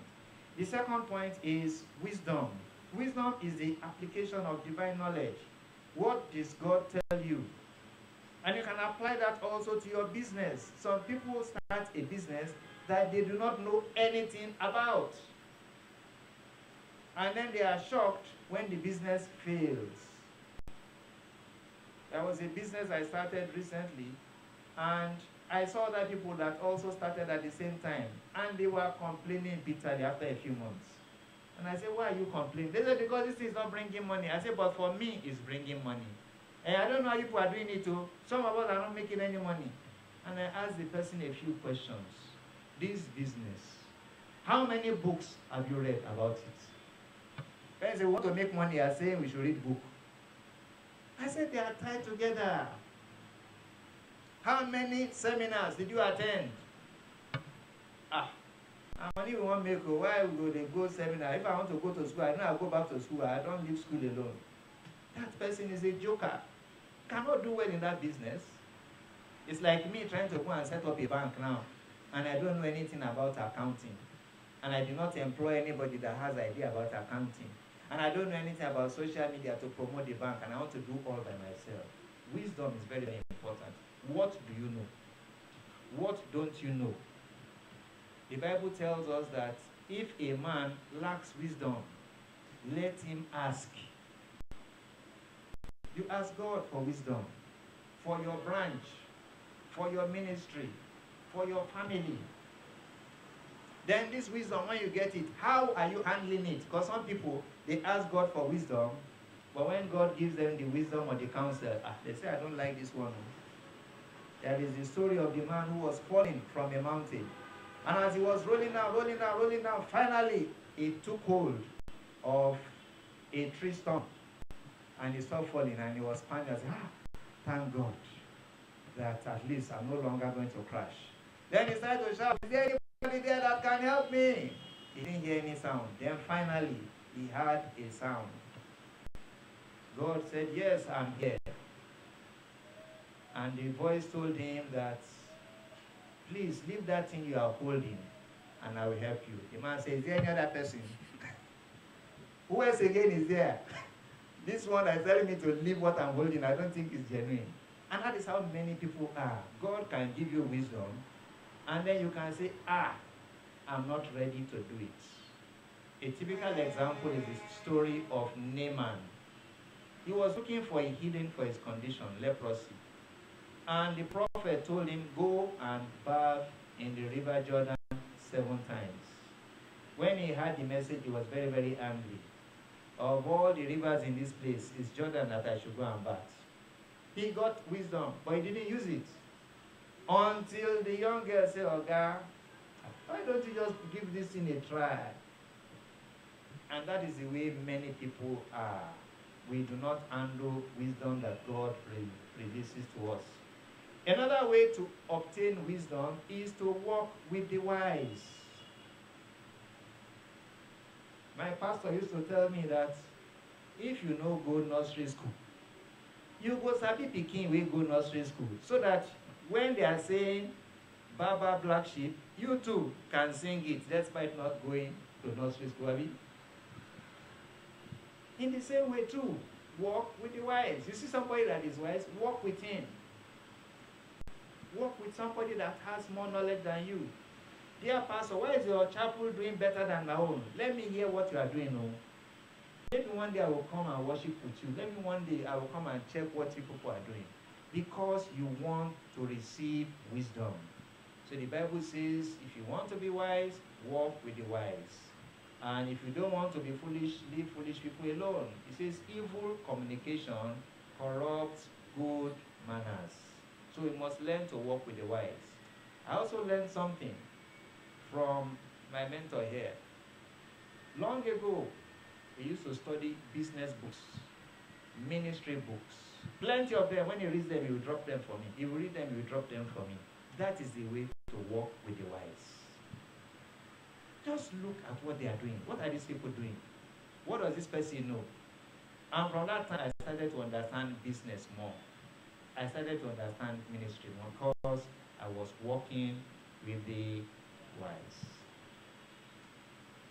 Study your Bible. The Bible says, study to show yourself approved. In ministry, you cannot go further than how much you are studying. In business, you cannot go more than how much you are reading. The reason why only 5% or less than 5% of the population ever become rich is because those 5%, they read books, they study books. They study books. Somebody said something. He says, if you want to hide a secret from a particular group of people, I won't mention the names of people, he said, go and hide it inside a book. If you want to hide a secret, put it inside a book. They will never open it. Because people don't like to read. Even in my place of work, when we have different WhatsApp platforms, people will be asking you questions that can answer on the platform because they do not want to read. But if you ask them, what is the latest Mr. Macaroni or Shaggy or Emanuela? They know it very well. They say, I know that one, I know that one. But to read book, nobody wants to read. Nobody wants to read. A typical European or American, if you check his house, he has something called study with books. You check his office, he has a place called study with books. In church, we too as ministers, we have study. Our Bible, which is made up of 66 books, do we read them? If a person has a problem spiritually, you will find out that he is more likely to go and look for somebody in a mountain or a river than read his Bible. They don't want to read. We are a lazy generation that does not want to read. Rather, I want to go somewhere for somebody to lay hand on our head. We want to go somewhere to bath 7 times or 6 times. We want to go somewhere where they will give us blue and black candle. We don't want to read the solution or study the solution in the Bible. So that is wisdom. The next point is action. The previous speaker mentioned a lot of scriptures about slothfulness. Many people are not rich and they are not doing well in life or in ministry because they do not take action. They don't take action. They are slothful. They are lazy. That's a simple thing. For you to prosper and grow in life, business, and ministry, you must work. You must work. Your work is proportional to your output, especially if you work smart. You say, Pastor, why is our chapel not growing? You are praying, you have 1 service a week, and you are asking, why is your chapel not growing? The ministry next door, we have service on Tuesday, Thursday, Friday, Saturday morning, plus Sunday. And you are looking at them, say, we are not growing. Pastor, what should we do? What you should do is obvious. You put in the work. You put in the work. Bible tells us that the arm of the diligent will bear rule. You must work. Some people don't like to work. In fact, many people don't like to work. They say, look, what I want is just, let somebody just bless me. Our Creator, our Father in heaven, do you know how many days he worked for? He worked for 6 days, non-stop, and then he rested. How many of us are ready to work very well before rest? Some people want to even start with rest first. Monday morning we are sleeping. Our Father in heaven worked consistently before he went to rest. So we must do something, we must put in the hard work. If it is a restaurant you are running, you must be ready to open by 6 a.m. and close by 10 p.m. Put in the work. There are many shops I go to in Lagos. You reach there 9 o'clock, they have not opened. 10, the owner opens and the first thing he buys is amala. And customers come, the person has oil in his hand. Will you buy from that person? You go to the next shop. Because you are not open. Some churches or chapels open by 7 a.m. Some open by 9. The result of 7 a.m. opening and 9 a.m. opening cannot be the same. So these are things that we need to do for our life and for our ministry. You must open. As a doctor, I ask people, I say, why did I refer you to another doctor to see the doctor? And you say, I'm not seeing him. So when I went there, I waited for 2 hours. I didn't see him, so I left. Can you give me another name? Okay, why are you staying here? Doctor, we like you because once we call you, you answer us. Some people not even pick their phone. So we must take action. We must be diligent. Remember that God only can bless the work of your hand. If there is no work in your hand, there is nothing for God to bless. There is nothing. Other things that we need to do when we are talking about taking action is that you must take action to maximize gain and to minimize losses. Maximize gain and minimize losses. So if you're in a business of people, try and make sure that your numbers keep increasing. If you are a pastor of a chapel, try to make sure that your numbers keep increasing while you minimize those that are leaving your church. If you don't see them, phone them. In a clinic that I run, I have the names of all my clients and their phone numbers in my phone. Do you know how many numbers there are? About 7,000 numbers. 7,000 of all my clients. When they call, even when it's 5 years after, I'll just say, yes, Mr. Kasali, is that you? He said, eh? How did you know? I say, I don't forget my clients. They are surprised. The next thing is that, okay, when can we come and see you? Because they feel that this person cares. He has my number. Sometimes when they call like that and the phone rings, right there on my phone, I can quickly check. I say, okay, you are still taking Modretti, Caldomet, and this is here? Doctor, how you take they know all these things? It is taking action. Maximize the gains and minimize the losses. Don't lose any of your patients. Don't lose any of your customers. Attend to all of them so that you can keep growing. The Bible tells us that Daniel, if you look at the book of Daniel, to save time, I won't go through the scriptures. Start from verse 1 to verse 5. It says that Daniel was so preferred above all the kings and all the other presidents because they found nothing wrong with him. His account book was correct.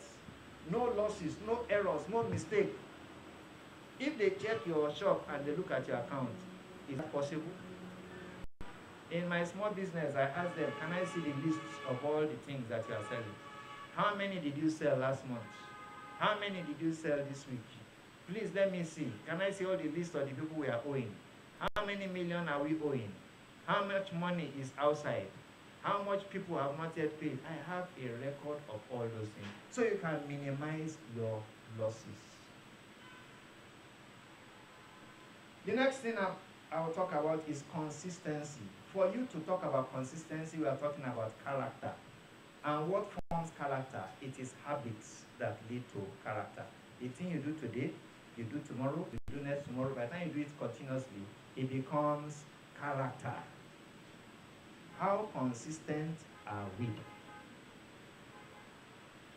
in our life, in our business, in our ministry? How consistent are we?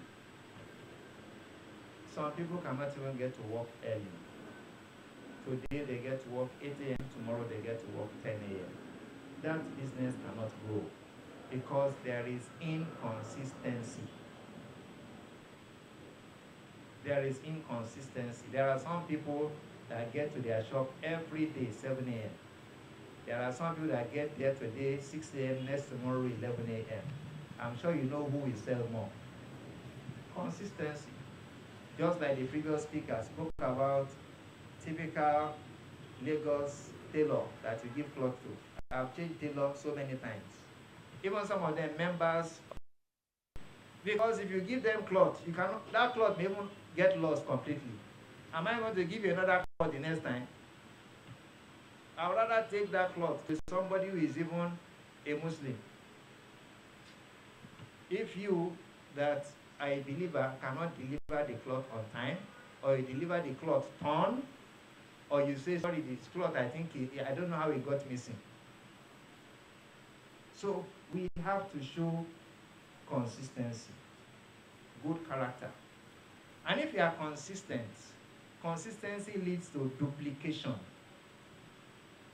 Consistency leads to duplication. They say what monkey see, monkey do it in, monkey they do.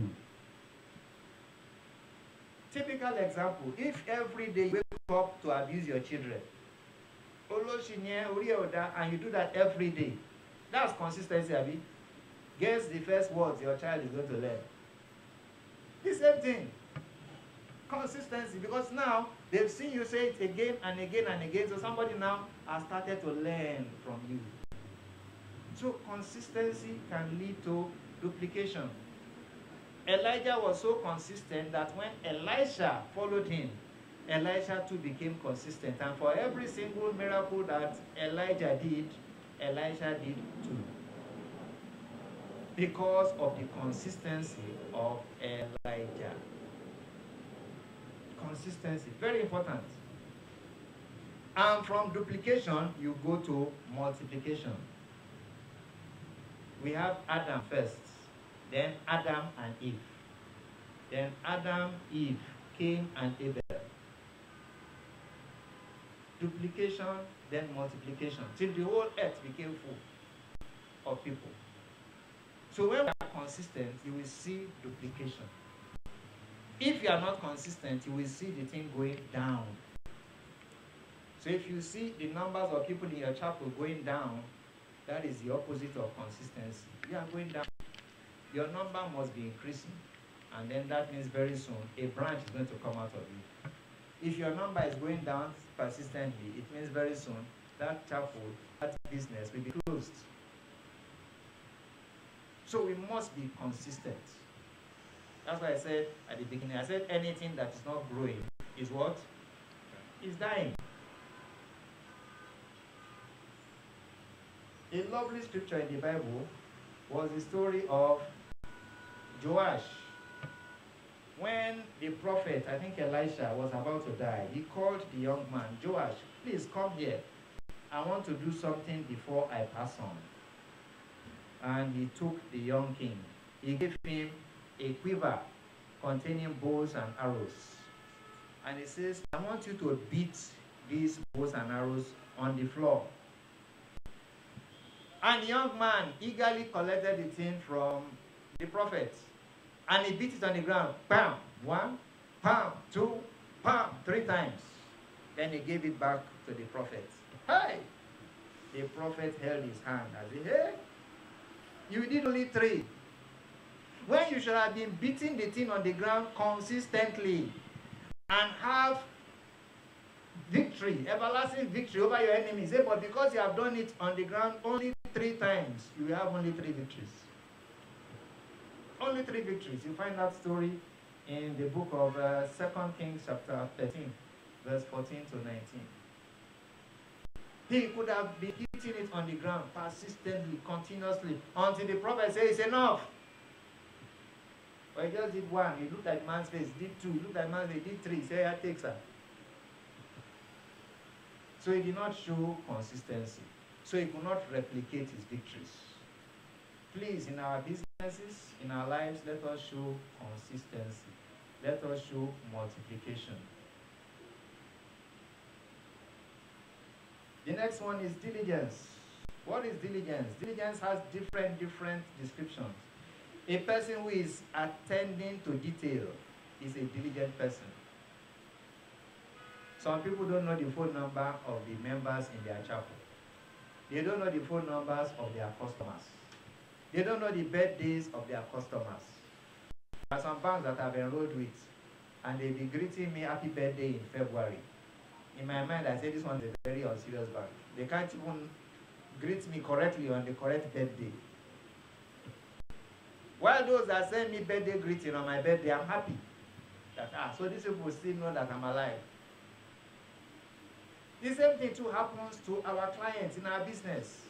You greet them. How are you? How are you doing? I just say I should touch base with you. I know today your birthday. Say, hey, how did you remember? My correct customer.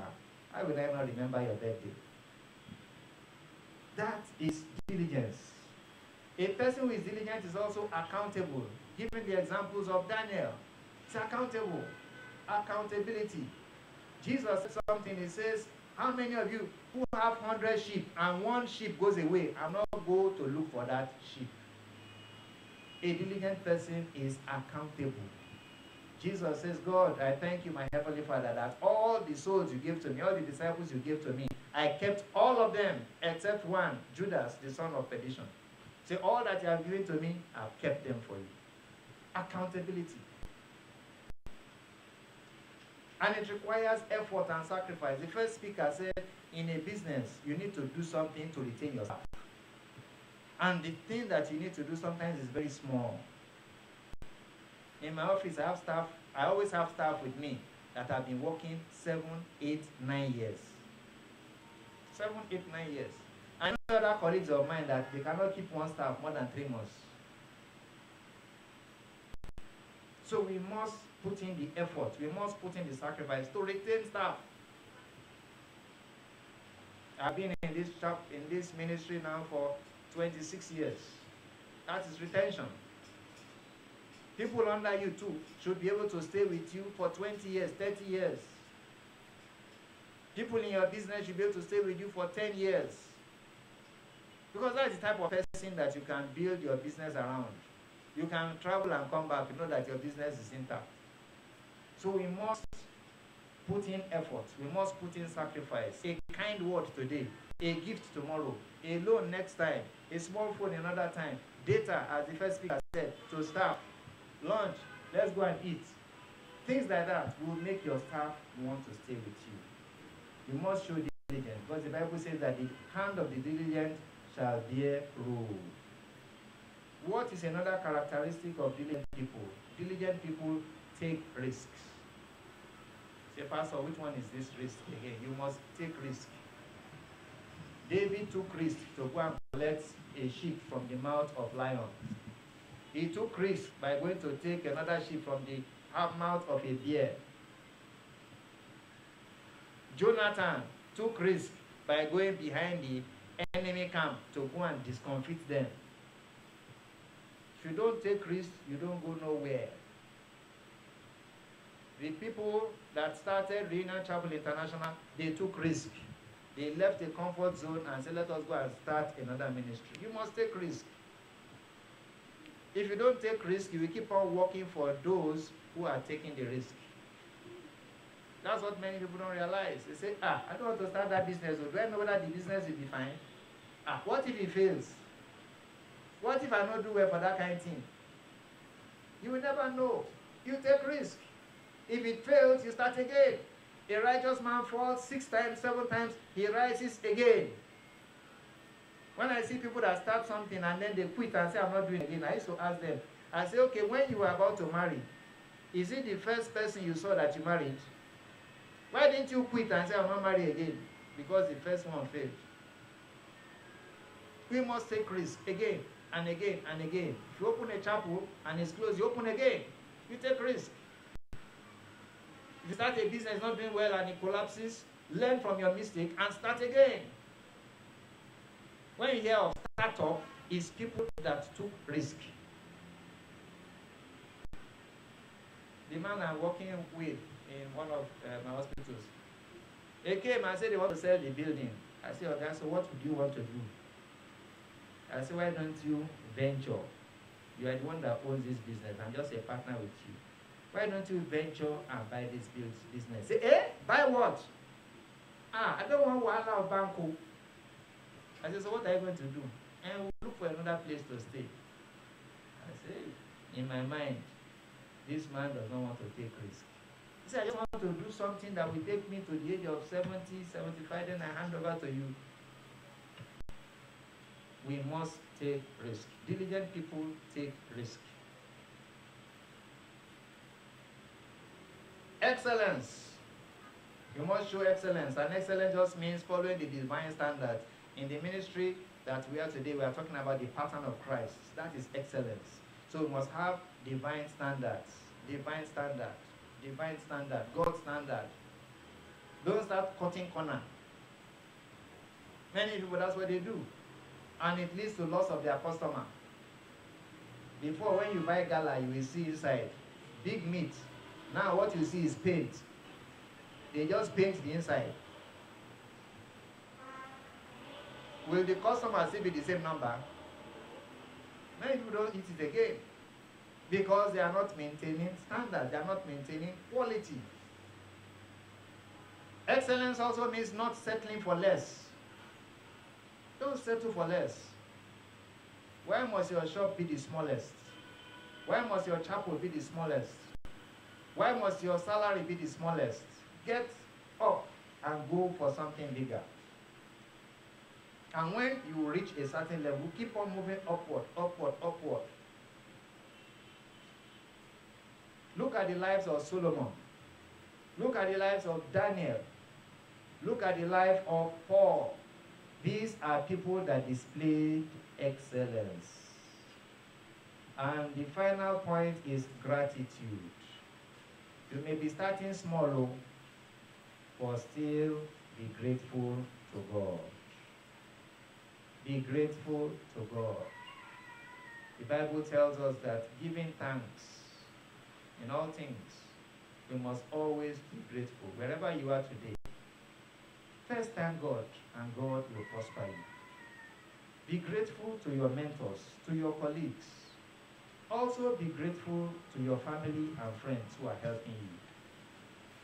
And I've summarized all that I've spoken about in this last slide, which talks about A, B, C, D, E, F, G, H, I.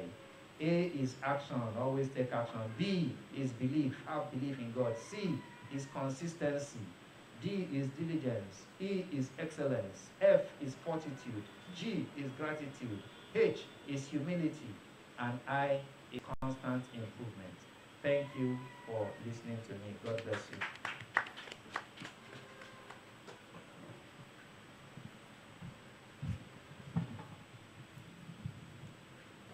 Please let's give them a big hand. You know, I always encourage people. I said, when good things are coming, very few people will know. So when you come and you look, you will not know good things like this are coming. A lot of people do not expect good things will come today. But I'm happy I'm here. Because my daughter, you're happy you are here too. You're happy you are here too. Good. Now this is the first one. So as our speaker said, it's a startup one. This is the first one. So we still have 3 more. And we are going to grow as we go forward into the year. We need to take questions now. No, this is a business seminar, so at 3, we are gone. Business is business. So we need to take questions now. We have 2 microphones there for your questions. Please feel free to ask questions, not even relating to what they have said. Questions concerning your business, concerning your personal finances, concerning your job. Feel free. If you have questions concerning the 3 presentations, feel free. If you've written them down, good. If you have not written them down, we'll give you a microphone. If you have 30 questions, we will take them. If you have 2, we will be happy to take them. So let us start with questions, please. Good afternoon. Good afternoon. Sir. My name is Jennifer. My question is for the number 1 guest and the third one. Okay.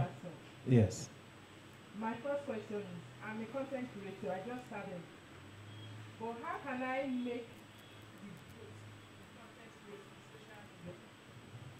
That's my number 1 question. My number 2 question is, I'm into business. I sell things. I'm into marketing. But I don't know, I sell different brands.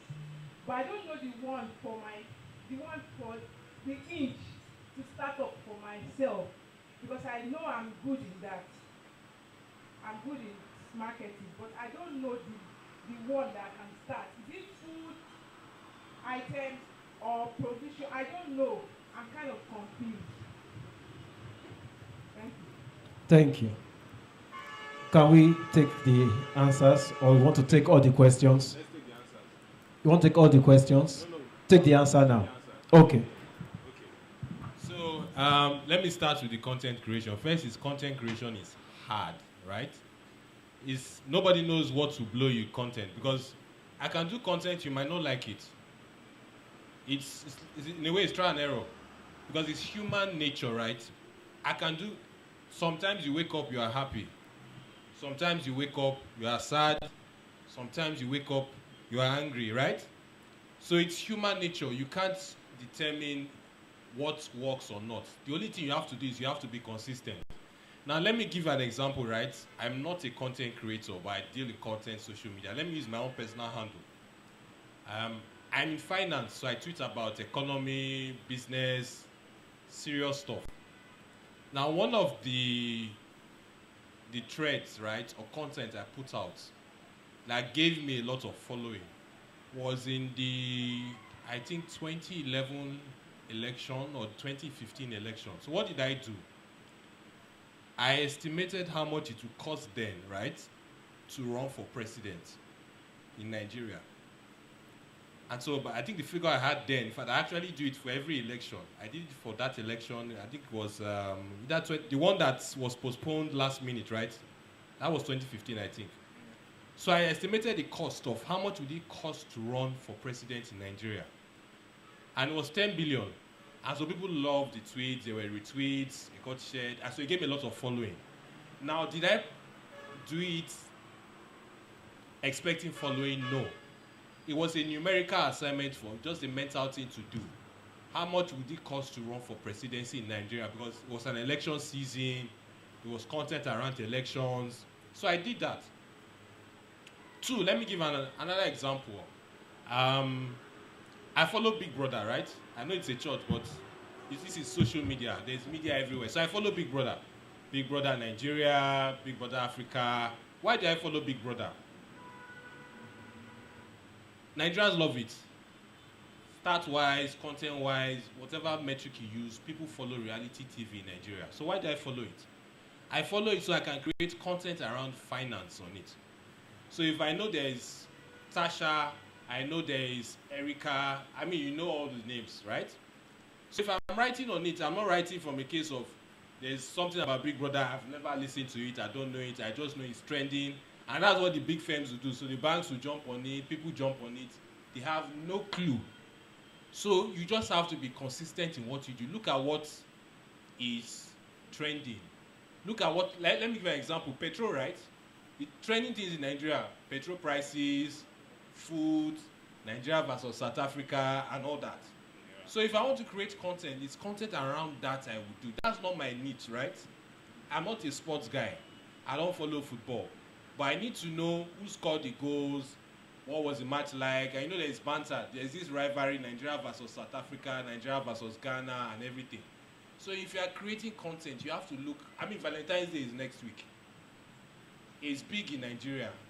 Whether you like it or not, Valentine's Day is a big deal.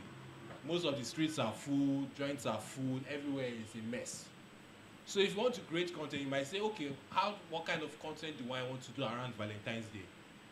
I don't care about Valentine's Day, but people care about it, right? So from the content perspective, you just have to be consistent about what you do. It's a consistent grind till you get there. Nobody can tell you that this content you do exceedingly well.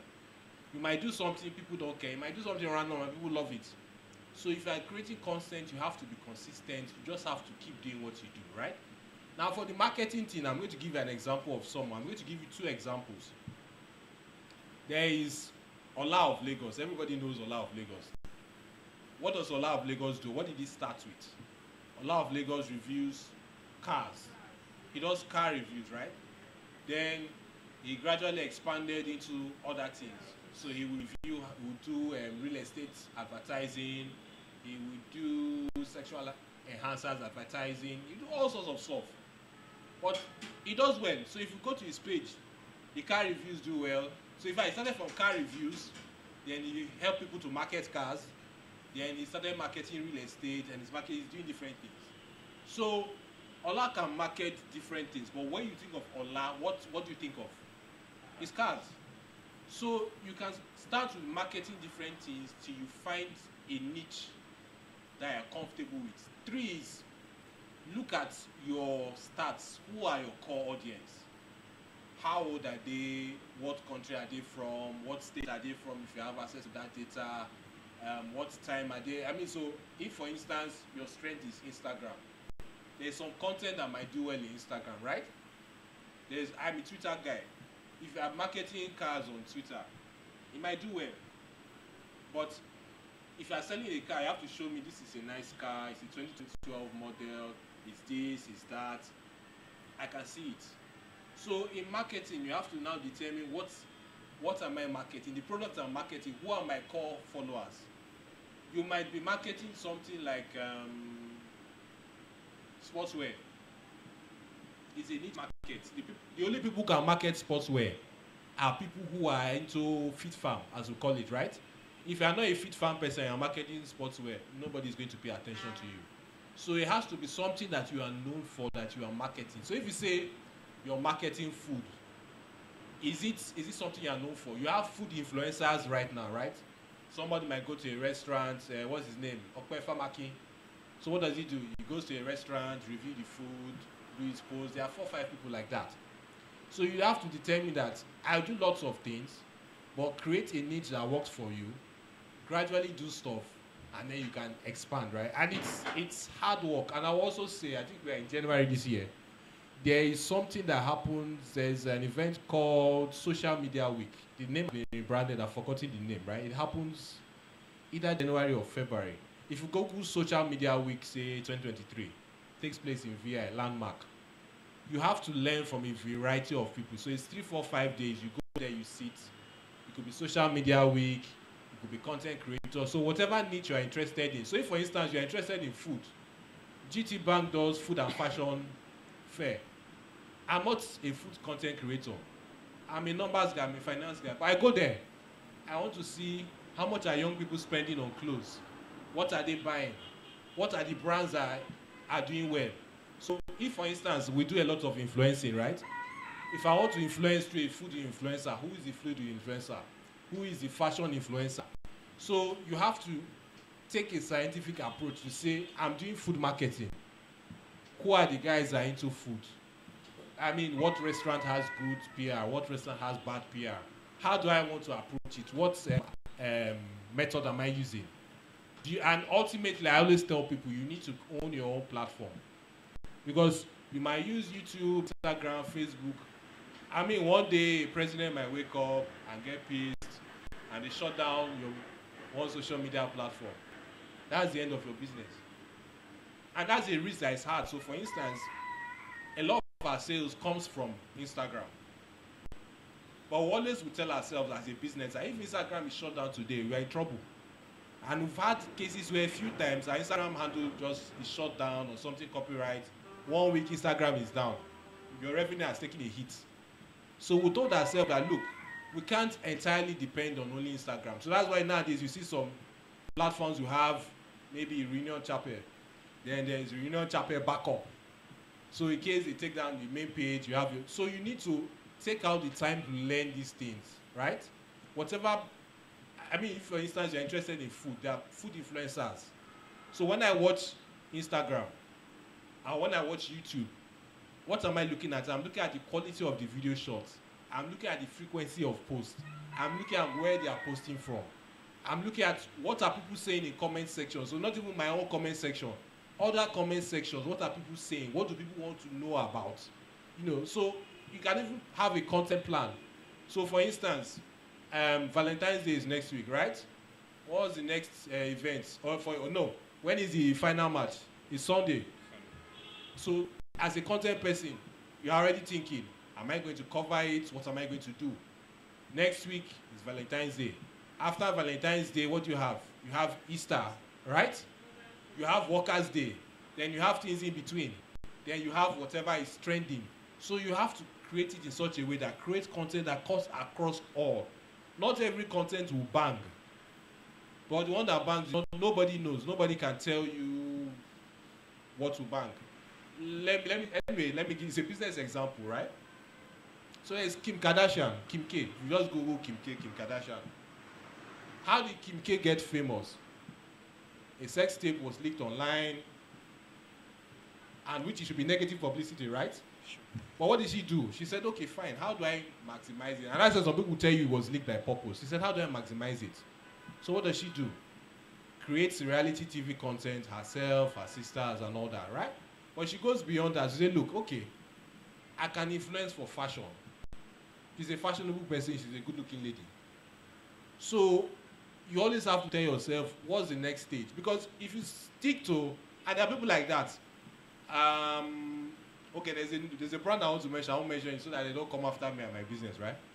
But if you stick to just one sport, you wake up one morning and you are gone. So that's why some people tell you that social media is not a job, because it's fickle. You can say something today, you are cancelled, you are off. So you always want to create your own platform and just own things. Ask for equity. So it's not every time you say there's a job, come and sell this stuff for me, you collect 50,000, 100,000, 200,000. I mean, yes, the money is good.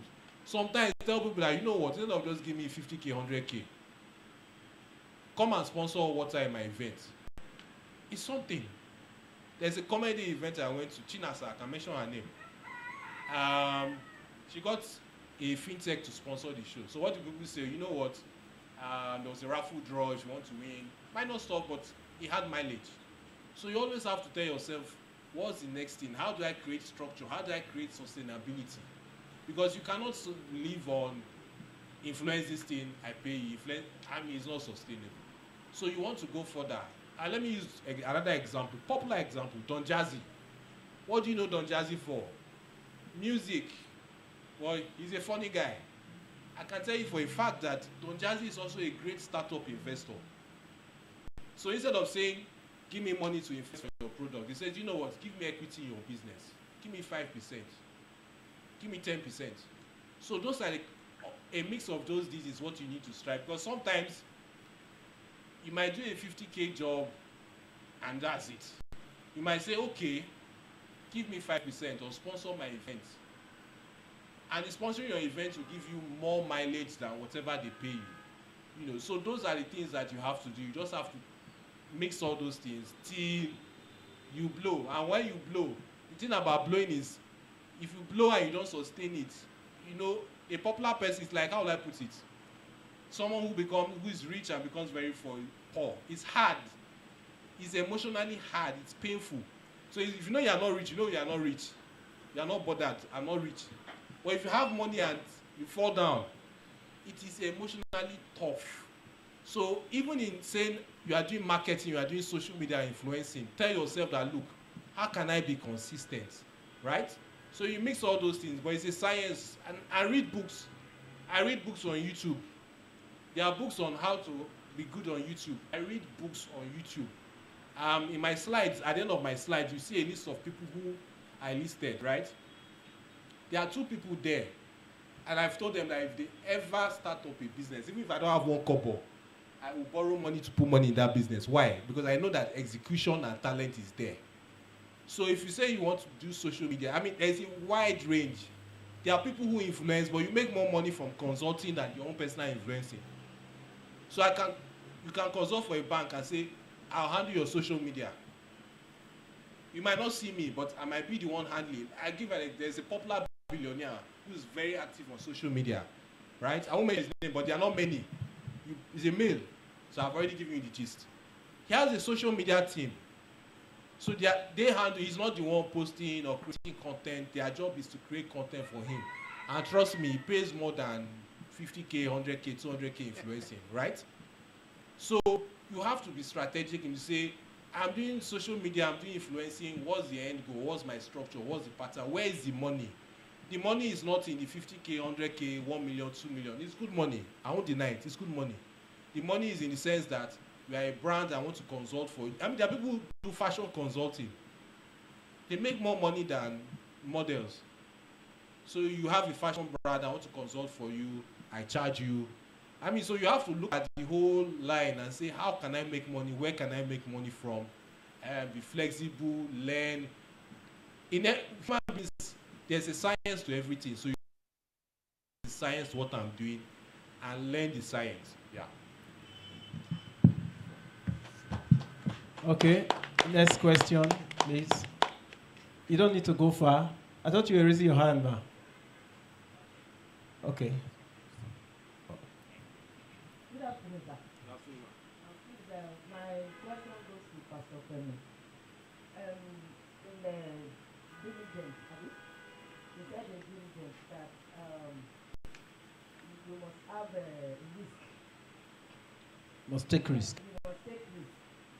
I want you to go further on that because there is, for an example, there was a company, training company in Alaka that we used to give them lunch every day, and ending of the month they will give us check, and that was January last year till May, and till May, and the money have not been paid, which they now call us again this year. Can we start again, or can we call that risk or what? Because I want you to enlighten me on that, sir. Thank you. Okay, thank you very much. Yes, usually a business person or an entrepreneur takes risks. And you are talking about a person you did business with who didn't pay. Should I go back and run another business for them? I will say no, because that person has already set a precedent and did not do well the first time. If I'm going to run any business for that person, he will pay for the previous one and he will pay upfront or partly upfront for the next one. That is the risk I will take for that type of person. Please pay me what you are owing, and this new one is 1 million, but give me 700,000. And I bear in mind that my cost of production for the new one is actually 600,000, so that I can take that risk. So businessmen, entrepreneurs take risks. I have some businesses, for instance, somebody opened several fisheries and said, I'm going to be giving 25% per annum. And I actually went to inspect the fisheries and the ponds and everything. I looked at the business plan, I looked at everything, and I put in money. I put in 500,000. And every month the person pays me about 25,000 naira every month. I've also had other businesses like that where I put in money and I've lost all the money.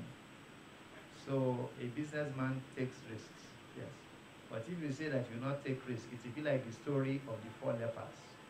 They say if we stay here, we will perish. If we go inside that city, if we perish, we perish. If we are saved, we'll be saved. And when they went there, they found out that the siege was over. And they started eating and enjoying. And they said, okay, let's now call other people. So in business, you will take risks, you will lose some money, you will gain some money. But usually, you must take a calculated risk. It's not the type of bet Nigeria risk. You take calculated risk. You calculate to the best of the extent that you can do so. So for instance, in the catering business, there's a lot of risk there because somebody that calls you to cook for him, most likely they are not going to give you all of the money up front. They are going to give you like half. So that is a risk. Some other person say, I'm not going to do any business until you pay all. That type of person, you will have very few customers because some people will say, I want to give you half and you must start. So that's why I say, so it must be a measured or a calculated risk. Thank you. We are good? Okay. Okay. Well, to further buttress what one of the guys just said about Madame that has multiple business that she intends to do. Well, somebody like me, you can call me like maybe like a jack of all trades because I offer a lot of services. But what I've been able to do over the years is to know how to tie all of those businesses together. You know, the first thing you want to know is that, or you want to do is to make sure that whatever you want to do, generally when it comes to business, it has to be something you love to do. So even if you're not to do it, just make sure it's something you just like to do. Whether they pay you or not, you will be fine. Like maybe psychologically or emotionally. You need to first settle that within yourself. Then you can now look at how you can now tie all your skills, all the knowledge you've over the years, your resources, your location, all the leverages you have. Then look at how you can now put everything together, create a strategy and tie everything together, and now the process flow. Then you will be fine. Then another thing you also have to grow is your emotions. You need to know how to, emotion doesn't do business. You have to know how to remove your emotions from business. Business is business. You have to be very strict, at the same time very flexible. So that's just for the other lady. So about risk, let me just say one or two things too. Business is risky actually. But one of the strategies we use, as far maybe a customer that we offer our services to, it might not be the same, but one thing I've learned over the years is that there's always a strategy, there's always a solution to every problem you face in the business. It might just take you some time before you realize it, but because your mind is there and you keep on doing your business, God will inspire you with the solution very, very soon. So one of the ways we handle our is that, okay, you're owing us, as Daddy has also said, you can pay, just to meet them. First, you can't meet them. But of course, customers can be also very funny, very, very funny. Human beings are very, very freakish and funny most of the time when it comes to business. So what I do personally is, okay, no problem.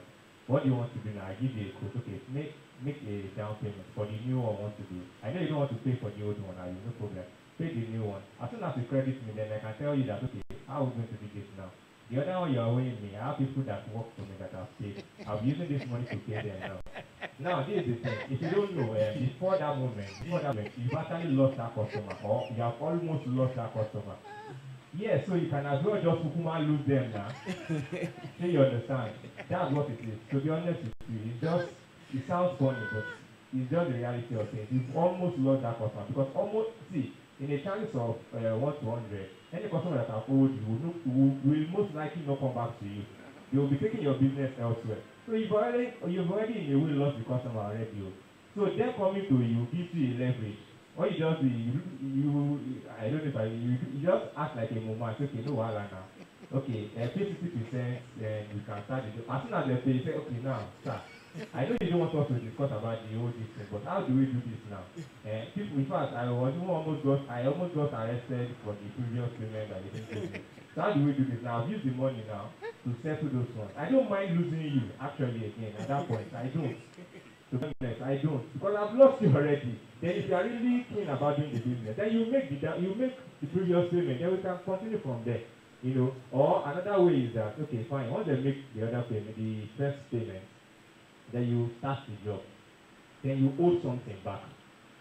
Now, It's like a, how do I do this now? Like acting afterwards anyway, but most of the time, for you to prevent you for you to prevent you yourself being in this situation of people owing you, one thing you should learn in business is always have a leverage before you like. Okay, let me just use a practical example. Like engineers, now when you give them a contract, they try not to finish the contract unless you pay the balance. You understand? So as soon as you start, let's can do a down payment. As soon as you start the job, once you've maybe done 50% of what you are expected to do, you hold on and you ask for the remaining balance. That way, the person is already on the head because like, you have no, I know, yes, I'm nothing, but I don't have any money. It's from the money you are giving me that I will be able to finish the job. At that moment in time, that person will go and look for that money. That's the truth. But if you manage and finish the job, you better their hand though. You start calling and they will not pick your call. They'll be telling you, I don't want to beat, I'll get back to you, I'll get back to you. But if the job is not concluded yet, and you're calling for your money, they will give you. See, they might feel hot and you think you've lost, they are not happy with you. They will still come back to you if you have offered them a good service. That's what matters. Make sure you offer people good services. Once you do that, leave the rest. Their emotion doesn't matter. They will come back. I've had a lot of people that will tell me, hey, will have differences and they will go away. Because of the good services I've offered them, they might even in fact, very recently, somebody recommended, one of my customers like that, I thought I've lost, recommended me to somebody else, and I charged the person, I didn't even know who recommended that person, and I charged the person was now asking for a downward payment. I'm like, okay, madam, it's not like that. What you've offered is even, we have already reviewed and reduced it already because you're a new customer, so that we can attract it. That's why we are even giving you that fee. The service we offered you, other people do it for 50K, 70K upward, and we have done it for you for 30K, and you're still selling 35K, and you're still asking for a reduction. How do we do this, madam? So eventually she called the guy that referred him. The guy now called like, bros, I didn't even know you still have my number. However, this is a situation of things. So generally, once a customer is not a good customer, they are not good, not only. It is not left to you to position yourself in a way that they don't kill your business. It's either you lose them or you have a standard with them. You understand? You might shout, you might have an argument and everything. Make sure you don't lose your money. As soon as you get your money, you give them the room to come back to you. It is only when they are owing you, they will not come back to you. Let me just be clear with you. Anytime people are owing you, it's high tendency that they will not come back because they don't want to pay the old money. You understand? But any mistake they make to come back to you, just do as if you don't know anything.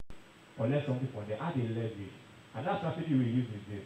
When we go to fix, maybe washing machine for example, one of the things we do is, as soon as we are about to do the job, blah, blah, blah, we take something from the machine. You understand that, okay, most times, yeah, because something is actually bad anyway. So we retrieve that part that needs to be replaced. Then it is from the point we retrieve it, I will be calling you that, okay, now this is the payment, this is that. If the person is really serious about it, he will make the payment and we'll move ahead. And that's actually we'll be able to do also over the time is that we introduce consultation fee. Now, when I started business, I had this bad experience. So people will call you, come and look at this thing, you go there, you check it, blah, blah, you look at it. You've wasted almost a day, you've expended your transport money and everything. And they will, okay, if we look for how much is everything? You tell them, okay, it costs you 2,000, 5,000, 10,000, 100,000. They'll be like, I don't have that money now. Okay, you know what? Don't worry, go, I'll call you later now. I will get back to you. And you go. Now, maybe before you left your home, you only have maybe 2,000 naira that you are managing in your pocket, they take and look from before. Now you spend that 2,000 naira just to go and check, inspect their job, and you told them the code, but they are not ready to do it yet. You can't force them to pay you. You understand? So you end up you will now be praying to God that okay, this person should try and call you back, and they might never ever call you back. And they might even end up giving the job to somebody else. And you've lost your 2,000 naira, you lost your time. You can never you can never gain those things back again. So the way we were able to now sort that was to introduce this consultation fee. Now when you call us for service, we tell you okay, we charge a certain amount for consultation. You don't have to pay the money. It only applies in the case we visited you, diagnosed the problem, told you the fault. You understand? And you are now not ready to fix it. That is when you are now owing us the consultation fee. So as soon as I send those messages to people, when I first started, they'll be like, I don't have after for such a thing, they will not, and I'll be fine. Eventually, in fact, throughout last year till now, I've never had anybody I sent that to and they will say no. People have been paying the consultation fee if they are not ready to do it. For some reason, and that's the way it has now been since then. So there are always strategies to solve every problem. It might take some time, you learn your lesson, and it's a beautiful journey in business anyway. You grow and you learn. Experiences make you tougher, and you'll be better eventually. Thank you very much for that beautiful contribution. Any other questions, observations, contributions, even disagreement with all the speakers? Okay, if none, we have come to the close of. Do we have any further response? You have? Okay, like I'm a social media guy, so I always ask you, right? You're doing food business. Now, in terms of risk could be maybe I do mainland. I've not done anything on the island. Or maybe I've never catered to a children's party before, right? Yes, you can specialize in different things, but let's face it, some events will give you better money than others, right? Somebody who is doing children's party might be easy to say, this is your child's party, this how many people, they will pay you. Someone who's doing wedding, depends. If there's backers, you get your money. If there's no backers, you might not get your money. So you have to also look at different niches that, what kind of events do I want to do? There are some corporate events cater to 20 people, maybe 5,000 per head. They count the money or 3,000 per head. Cash and carry, they pay you. There are some events, it might take a while, they pay you. So you have to determine what kind of events do you want to be doing, right? That's one. Two is, I will always ask you, if you are selling food, if you look at content on Instagram in Nigeria, what some of the most popular content is food content. Food, fashion, general gossip. So if you are doing food, you also have to create different avenues. What are your social media handles? Brand your business, brand your bag, distribute your cards. It's food too. People always remember. There's a place I like to eat, right, on the island. The delay is 1 hour. Normal 1 hour delay, I already know. So when I'm ordering, I order at 2 o'clock if I want to eat at 3. So you just have to explore different avenues that you can use to optimize to get better paying clients, right? There are clients you might say, oh, cater 20 people, I pay you 100,000, you work out your margin. Is it good for you? Yes. They might say cater a wedding. So just explore those different kinds of events that you can cater to. Optimize social media. If you are doing food, there are different food festivals that happen during the year. Attend. There is GT Bank Food Festival. I can't remember. I don't know if they've done it. I don't think so. But if you Google it, there are particular months of the year that they do it. You can via a landmark. Attend the food festival. There's GT Bank. There's Eat Drink Lagos. Just go there, attend, see what they are doing, see what I need to learn. Or it might even be different menu, right? There are people who specialize in, say, jollof rice. That's what they are known for. And so there are people who know if I want to eat this jollof rice, this is the person I order for. So you can also explore those different niches because those ones you can mark up your margin, right? It's like maybe some people do moi moi and pap. Some people specialize in breakfast. Some people specialize in dinner. Some people specialize in night. So there are places that they open at 6 p.m. or 8 p.m. on the island. That's when they open, 6 p.m. to 1 a.m. Is that what you want to do? So just explore those different options. See what ends you. See how you can diversify. There are some people, for instance, you want to do bulk cooking for a family. Somebody might tell you, okay, I'm traveling, I need X, Y, Z. State it as well that you also do it. So you go beyond just catering for people. Because somebody who's traveling and I need food in the house, or I need bulk food, they'll pay you cash down, right? A company will delay your food, but an individual that needs certain things will give you your cash, and then you do your business. So just explore those different niches and see how they can help you. Always leverage on social media, whether you handle it yourself, whether you have somebody handling it. You can't be doing food in Nigeria and you're not on social media. It's not possible. You will not make money, right? So leverage on all those things, even customer care as well. One of the headaches of people who do food business is they don't own the delivery vehicles, the bikes, they don't own it. And so people optimize. If I know it will take me 40 minutes and that person might take me 2 hours, I'll go for the 40 minutes person. So you also have to make sure that your customer care is good. Then for the money, right, I'm a practical person. They've not paid you. If you go to the office and they tell you, you know what, we can only give you 20% of that money.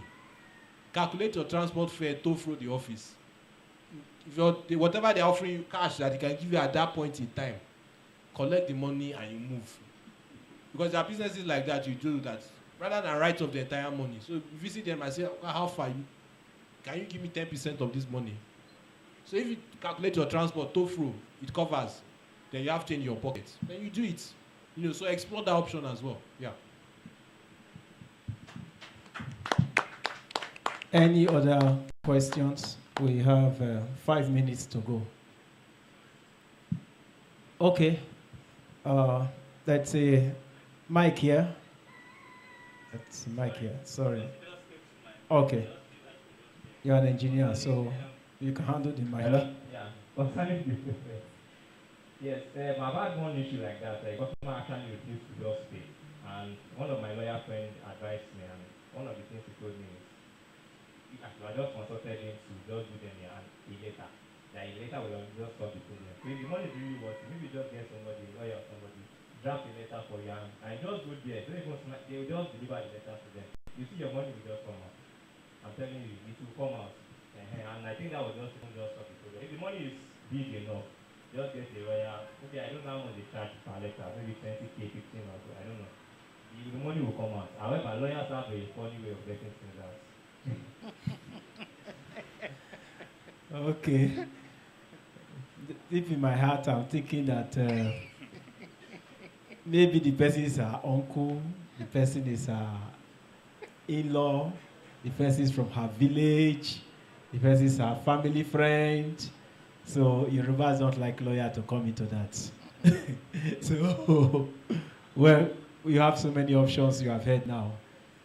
What everybody is saying, I think what everybody is saying is that this is a new year. We learn from the past so that we don't repeat the same mistakes. If somebody owed you 1 month, it doesn't need to owe you 6 months. I don't know if you get what I said. If he owe you 1 month, it doesn't need to owe you 6 months. Aha. So it's teaching time saves 9. Aha. If you can't pay me 1 month, let me just sit at home. Now owe me 1 year. Because that 1 year, these are the numbers, people. Already your capital has gone to finance. So you don't need to wait. You can't pay more than 1 month. I cannot afford it anymore. Aha. You understand? I just would like to continue, but I cannot afford it anymore. I don't have the capital to do it. You know. But now you're giving us the impression that you're a woman of great substance, that you can even carry it for 1 year. So they are coming back for the 1 year. So since I've done, let me leave you and your people. Amen. Okay, so please, we have 3 minutes to the close of today's session. We just want to thank everybody that took out time to come here physically. We hope it met your expectation. We also want to thank our speakers for taking out time to have sat here for 3 hours and listen to us. And they've done a lot of work. You can see from their presentations that they've done a lot of work. And I'm so glad that we picked this set of speakers for today's session. It was deliberate too, because it is, the thing in life is to know your strength and to know your weakness. So we've looked that today is not yesterday.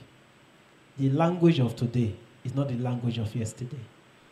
So I'm sure you are hearing the language you are speaking.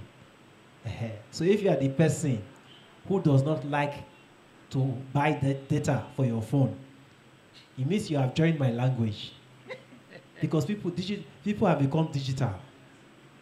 So you have a big phone, but no data inside. I don't know how you are going to cope in this digital age. Data is not a luxury. Data is a necessity. It keeps you up to date. It plugs you in to the globe. So it's not a luxury. So we brought them because we know that 2 of them are very young and they will tell us what is happening now. This prof is old, but he only uses iPhone, so he's young. Don't underrate him. So we brought digital people. If I was sitting there, then you know you have someone that is analog. But these three people are digital people. I want you to know the story behind this election. So I hope you enjoyed the digital age. Okay. I know you didn't get all because sometimes one of them here is our consultant. And when I consult with him, he says so many things that I don't know where to start. So I take the little I know and I say, okay, I will meet with him in front another day and continue from where we stopped. I know some of you may be like that today, that you didn't get everything. Don't worry. Next session, we will continue from where we stopped. I didn't even know a digital creator will come. If I know you were coming, I would have I was surprised when you introduced yourself. So thank you very much, everyone, for coming. If you did not come early, please, it is recorded. It's on our Facebook page, Reunion Chapel International, in bracket, Reunion Global Outreach. It's also on our YouTube page, Reunion Chapel TV. It's there right now. So if you go to Facebook, you see it from the beginning. You go to YouTube, you see it from the beginning. I'm not sure whether there was transmission for Instagram today. I'm not sure. But those two social media handles, we took it there live. Then the Zoom network, Zoom usually close. I don't think Zoom does not record. So, but it's recorded in 2 places you can get to with data. With data. So, or else you cannot get there. So thank you very much. And we just have the last item, the agenda. We just have some refreshments. It's a business session. So we did not serve heavy refreshments. It's not all one bed. It's a business session. So we serve business refreshment. And we don't want to owe too. So we serve refreshment we have paid for. We can give. Okay. Yes, we are finished. We just do a short closing prayer. No, it's a business session, so it's not a prayer service. So we just do a 1 minute, 1 second closing prayer. And please, we serve the refreshments. The person that will help us serve refreshments, are they ready? It's up. Please don't go. Don't go without getting, even though one of our speakers said the gala is painted, it will give you 2 to 3 gala each, painted.